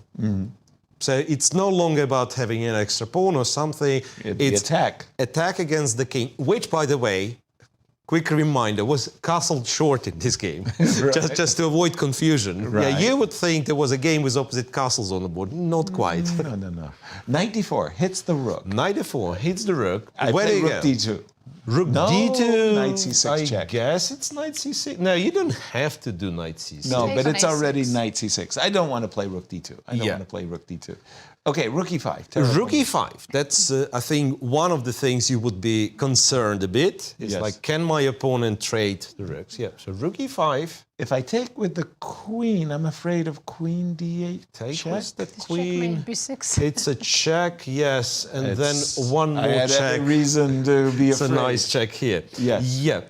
So knight d4 again. Rook e5. Pawn takes, and I believe in this position knight to e6 is Same. very strong. Checkmate. Queen takes c4. Yeah. Queen takes c4 is Queen check d6. on d6 first, so that you cannot block queen c8, and then depending on where you go, pick your poison, right? Right. You go here, it's check and b6. You go here, it's b6 first, and then mate. yeah. So, Pretty. Okay. right. So after this trade, this trade and knight e6, you cannot take, Right. and this is where white starts like really speculate on this idea, queen d8 and b6 checkmate. Like saying white can take on g7 in this position. Why not? Again, abusing the same fact that you can never go Allow here. mate. Yeah. So Fabi is winning, and again, I've been guessing wrong constantly in this game because I felt like, okay, he's going to find this, and then he doesn't find. Right. So again, I'm ready to speculate that this is the type of lines that Fabi is capable of finding. So I expect him, if rook e5's played, to find everything. But for now, it's Vidit to move. He's down to 2 minutes and 20 seconds. That's Not a pretty with an picture. increment of 30 seconds, but still a lot of pressure on him. Practically speaking, if he moves the rook back, rook e8, rook e7, get out of dodge. Eight. Let's see Here, what b computer takes has a, to offer. Probably. B takes a. Yeah. Knight is hanging. Yeah, and We take this guy's hanging. If you take knight c4, probably a takes b. Knight A takes c4 b7. You're is, threatening c6. we have a7 yeah. check. Nice, I can take. Cannot take, and King then A. there is knight b5. and it just so happens my we rook cannot is on e8. trade. We cannot trade the queen, so it has to be queen c8, and then queen c5. And I wouldn't call queen c5, an easy move to find. It's an easy tactic when you see it because the knight's hanging and knight c7 is a threat. Right. But something that you can hardly consider from afar. Right. You concentrated on attacking the king, and all of a sudden your winning move is connected with, going into an endgame. And if you don't do queen c5, so queen c5 ends the game on a spot. It's plus 5.5. Gotcha. If you don't do this, you are still, of course, winning, but it once again takes time, prolongs the game. One more. By the way, breaking news. Guess what? We have a three-way tie for first. Gukesh has officially won his game. Wow. Indian fans are rejoicing as the 17-year-old, first time in the modern format of a double round robin of the candidates, that such a young player is in first place with 2 rounds to go. Extraordinary stuff as Gukesh wins with the black pieces. Talk about winning on demand. Exciting. Knight d4. And first of all, the standings. We are on Fabi's game anyway. Yes. So current Wow. standings, three-way tie for the first. Everybody Yes, excited. Nepomniachtchi, Gukesh, and Hikaru share first place with 7.5 points. Only Fabi could be just half a point behind if he converts his current position. Which is on our board. Rook. We looked at Rook E8. We were looking at Rook E7. We were looking at a lot of moves. It turns out Vidit chose the one move that we didn't look at. Rook B2. Yeah, that's what one he of did. the possible moves. Yeah. By the way, the nice part about that, if just saying, Knight E6, Queen takes C4, Queen D8 check. There's no longer There's no longer B6. I wanted to say with the Rook on B2. There is no B6. That was what I wanted. Absolutely. I meant to. So that's say. probably why. Practically a good move. Yeah, why he played this after Knight E6. However, Queen takes C4 loses. It does still. Right. Yeah, Queen takes C4 I'm loses. sure Rook B2 was designed. I don't know, believe it or not, but there is this stupid move that computer suggests. And I believe White should be winning at the end of this line. Simply, it's a piece. Yeah. Rook Simply, takes B5. But then Rook B5, and you know, there are like pawns are running. You don't really know. You should win. Should be winning, of course. Yeah. Right. But both players getting quite low on time. What So after Rook B2, the strongest apparently is just to take the pawn, the same way we were capturing the pawn in the previous line, and it's By the way, still winning. That does expose the knight. Yeah. After B takes A6, you are threatening to clip the knight, and I guess you have to play B6 just to maintain the knight. I don't really want to play Yeah, knight well, C6. very likely to happen. Like, you're in a time trouble, you understand, yeah, the knight's hanging, the A6 pawn, and this loses on so many levels. Yeah, Queen G8 is the easiest one. Queen G8. So it's B6? Right, and Queen to G8, you show on your board, yeah. There is no Queen C8. No king. And if Queen C8, there is A7 check. That is a pattern to hardwire for sure into your brain, and your pawn makes a girl. You trade queens and promote. That's all she wrote. We do have B takes A on the board, waiting for Vidit to find a move. He has 37 seconds. He's on seconds, right? And he gets the 30-second bonus now that they are in the set. Oops, excuse me. Let me just refresh the board. The rook is on B2 already. B5 takes A6 on the board. How much time for Fabi, by the way? 3.5 minutes. Three. Yeah, I wanted to ask you for how many moves. For all the moves. Until the end of the All game. the Knight moves. C6 on board. Queen G8 is winning, no? On the spot.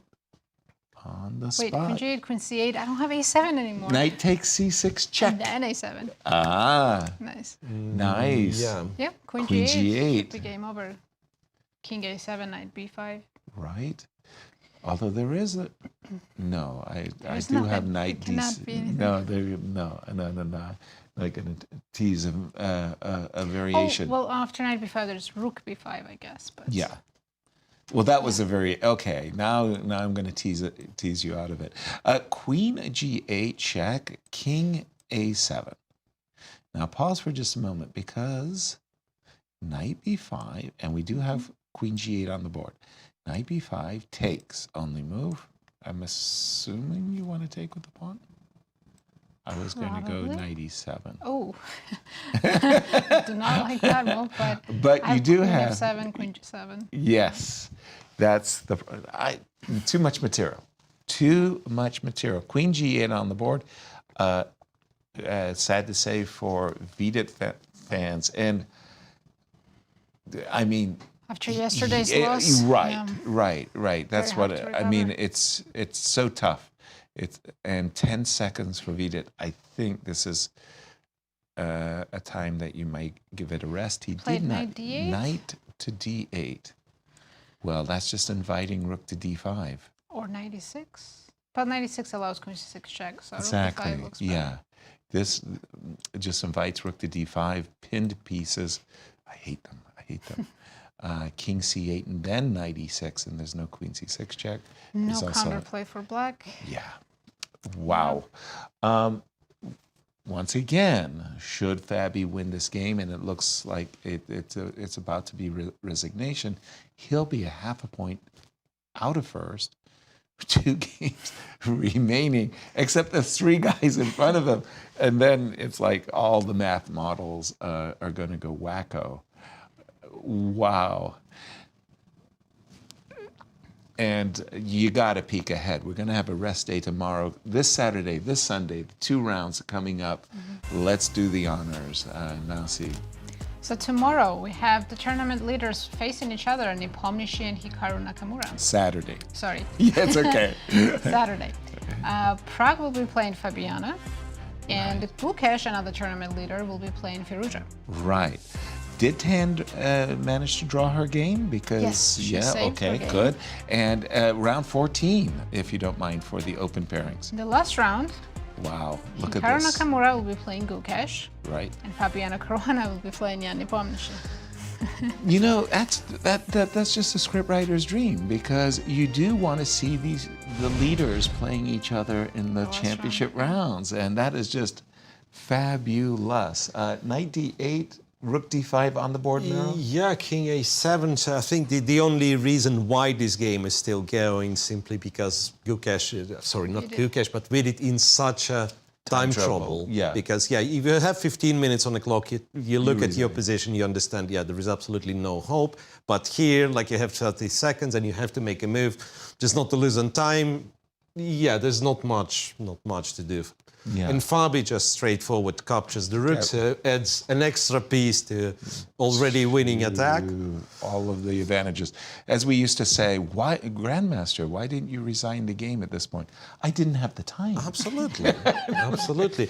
Right, and you know what? We praised Hikaru for winning 3 in a row, Yes, but we if did. you think of it, I think Vidit, that will be his 3rd consecutive loss, and quite possibly for Nijat. Also. It was Boom. 4th consecutive loss.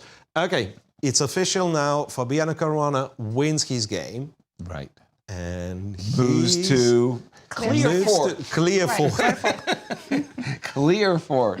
Wow. Wow. Another great day for the Americans. Yeah, it's been a dream day for American chess fans. Absolutely. And after round 12, we have 3 players sharing the first place, Nepomniachtchi, Gukesh, and Hikaru Nakamura. And only half point behind is Fabiano Caruana. You know, I'm so used to seeing in the elite competition so many draws, but to see 3 victories out of 4, that's outstanding.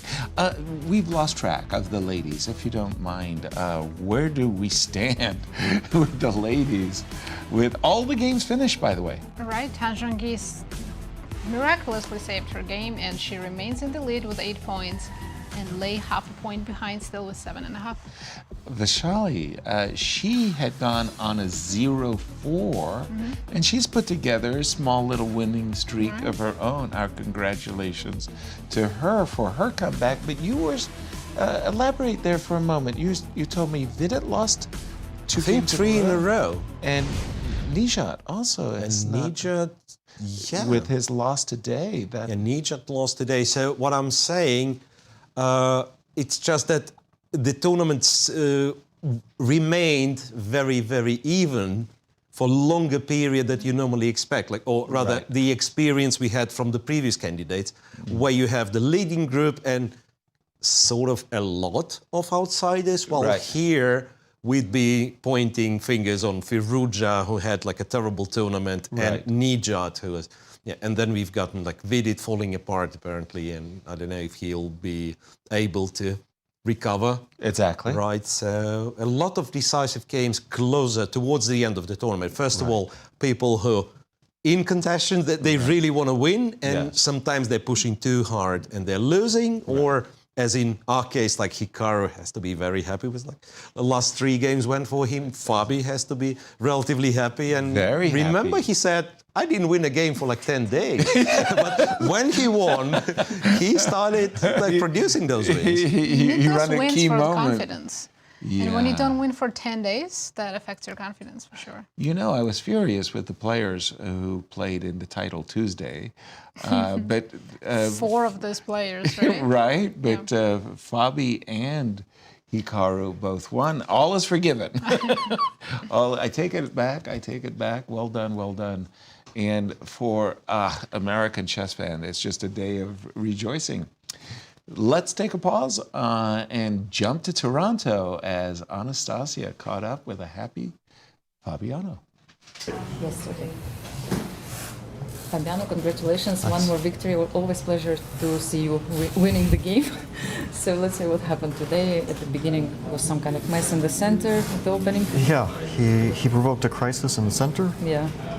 Actually, at first I was kind of worried that he had some other moves, like, you know, there's bishop g4, for example. Yes. Knight g4, rook e5, knight f2. And I was thinking, like, queen... I thought it wasn't so easy, like queen f3, knight g4, king f1. Okay, I was like calculating all this stuff, I wasn't sure. But it looked good, so anyway, it looks like black can only go for this position, which I thought was pleasant. And I thought this move, queen d7, was inaccurate, because then, like here, I thought bishop g5 is very dangerous for black. Because he can never take on c4, there's bishop f6 and queen e4. And in the game after bishop at e3, I was very happy. I thought, like, very unpleasant position for black. Actually, I couldn't understand it was so pleasant until he started to move his king back and forth. Yeah. I understood that actually has nothing to move at this moment. Yeah, well, if the structure on the queen side is bad for him, I can always attack and have a grip, and even some endgames are dangerous. And yeah, I wasn't sure how I should play it.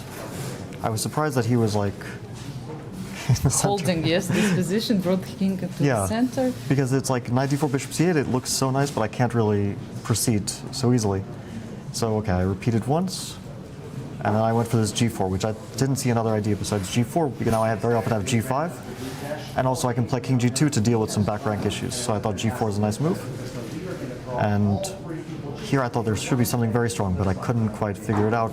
Okay, time control is always difficult. So I thought this was strong, but then after rook c7, I wasn't sure. I was very surprised he gave up the pawn, because here I really wasn't sure. Like g5, take, knight takes, bishop d7. I don't know. Okay, computer shows like +2, but I really wasn't sure about I also didn't see the direct winning Yeah, variations. and playing moves like king f1 when you already damaged your king side is not so easy. So. No, not at all. Yes. But okay, he I think missed rook d5. So now I basically Take the pawn with tempo, and I think I made like very dubious move here, rook h5. Like I should just play b4. Actually, we discussed this: king f8, bishop a4, and white should have probably a decisive advantage. Although work remains to be done. But then, yeah, I just like trapped my rook. I don't know, it's so stupid. And then I was very surprised he didn't go king f8, because I thought already that I might have spoiled a lot of it. And it felt the same for us, but then he played this move king d8. Yeah, he allowed queen e3. I was very happy because now my moves come naturally. And yeah, after time control, I thought I should be winning again. Yes, and here was this critical moment, also queen f4. Yes, could you play? And now this crazy move, knight g1. I just didn't see it. Yeah, no, I should actually see this, of course, yeah. I mean, it looked dangerous, but I didn't see this. But I should see this. It's not too difficult because I control the g5 square, I control the h3 square, and the e2 square. I control all the squares. Yes. So, and my queen also sometimes defends. So I should see this. Of course, this is a big miss. But I thought this was also winning, and then I realized it's not so easy. Like, first my intention was queen f8, king a7, b5, but then I couldn't see how to, like, looks really good, but I didn't see how to win it. So I was getting low on time also, so I went for, I thought this is a safe move, queen d5, but yeah, I wasn't sure. Rook e2, b5. I thought he would take the pawn. And I was planning to play this queen d4, we were actually discussing after the game. So I threatened b6, like this is always very strong. Actually, this is why I went for this whole thing. And b6 and rook d5. So we were even talking about this position, like I don't know, queen b7 or something. But okay, it's incredibly passive for black, so I thought, like practically speaking, I should probably win this. It now becomes easy for white to play. And okay, this looked like a blunder. Yeah, I guess he missed knight d4, and then I mean, he should have at least tried this, like this position. Wow. I mean, it's like here and rook b4, yeah, it's but still some chances. Exchange down, but you know, some time trouble chances. I mean, this was a suicide, I think, because any move wins, and queen g8 was very easy. Yeah, a good game, and I was wondering if you were a little bit annoyed with the other results of this round. Well, what can I do? I mean, some other results didn't go my way in the last few rounds, like Jan winning yesterday, Hikaru winning today, Hikaru winning against Prague. It's of course not great, but my results have kept me still alive, so it's at least that part is good. And I was happy with how my game was going, so I wasn't like too upset. I was a little bit annoyed, but what can you do? It was last two games, last few games. Did you get your confidence back? Ready to fight in the last round? Yeah, no, I definitely started to play better and feel better, and started to win some games finally after a long time. So that's good. We had this statistics that you are one of the players in the chess world who won the tournaments many tournaments, let's say, compared to the others. So probably you have some recipes how to do it. Like, share with us something. What No, do you need I don't. to win the tournament? Unfortunately, I don't know what the recipe is. You try your best, and sometimes it works out, and sometimes it doesn't.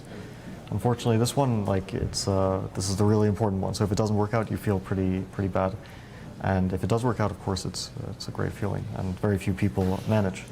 But every other tournament doesn't really compare to this in terms of pressure and the stakes and everything. Yeah. Do you need some luck to win the tournament usually? Well, probably some luck and also some good play. Absolutely. Thank you so much, Fabio, for joining us, and we'll go back to the studio. The best of luck for you. Thanks. Thank you, Anastasia. Congratulations, Bobby. And we have standings, and what standings we have for you. What a round. Nasi, wow. Everything changed because we had 3 big wins. So now 3 players are sharing first: Nepo, Gukesh, and Hikaru. And Fabi in clear fourth, just half a point behind the leaders. Can you imagine Nepo's feeling? He went to sleep last night comfortably in the lead all by himself, and look at his company. And what about the ladies? And in the ladies, Tan remains her lead with 8 points. Lei still following her, just half a point behind. And then the rest of the field falling behind by a lot of points. Now that's the kind of result I would have expected in the open section for 3 draws, 1 win. Not 3 wins, 1 draw. Miro, sum up today's action. American chess fans are rejoicing. Right. Well, I feel exhausted, Yasser, to be honest. And let me tell you why, because usually you trust me at the end of our show and I'll come up, okay, this was an interesting game or this was a brilliant game. And now, can you leave something behind? No, like it was an amazing round, and I want more of those, and we will have more of those because we are witnessing an absolutely unique situation where half of the tournament, and it's not exaggeration, half of the tournament is fighting for the first place. Absolutely. With 2 rounds to go, so I'm really looking forward, first of all, for a free day, and then resume the action, and I think, well, quite possibly a tiebreak on Monday. One of the most spectacular weekends in chess history ahead of you, but first of all, let's go to Toronto and get a view from Anastasia. Thank you, guys. As I said at the beginning of the day, I was wondering actually if it's going to be a Nepo tournament or not.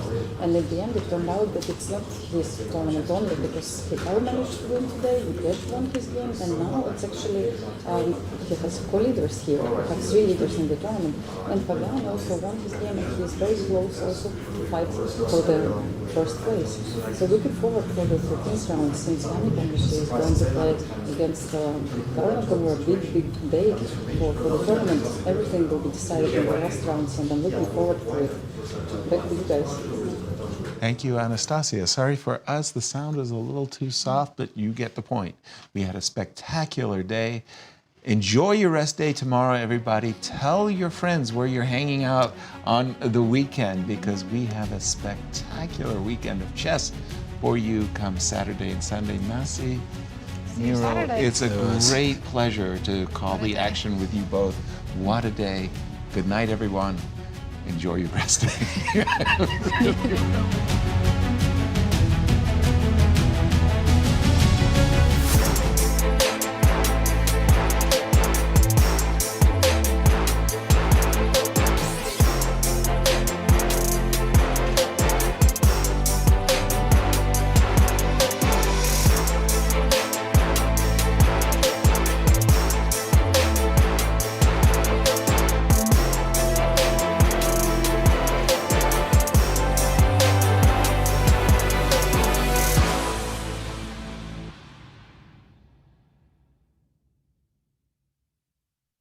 This has been a presentation of the St. Louis Chess Club.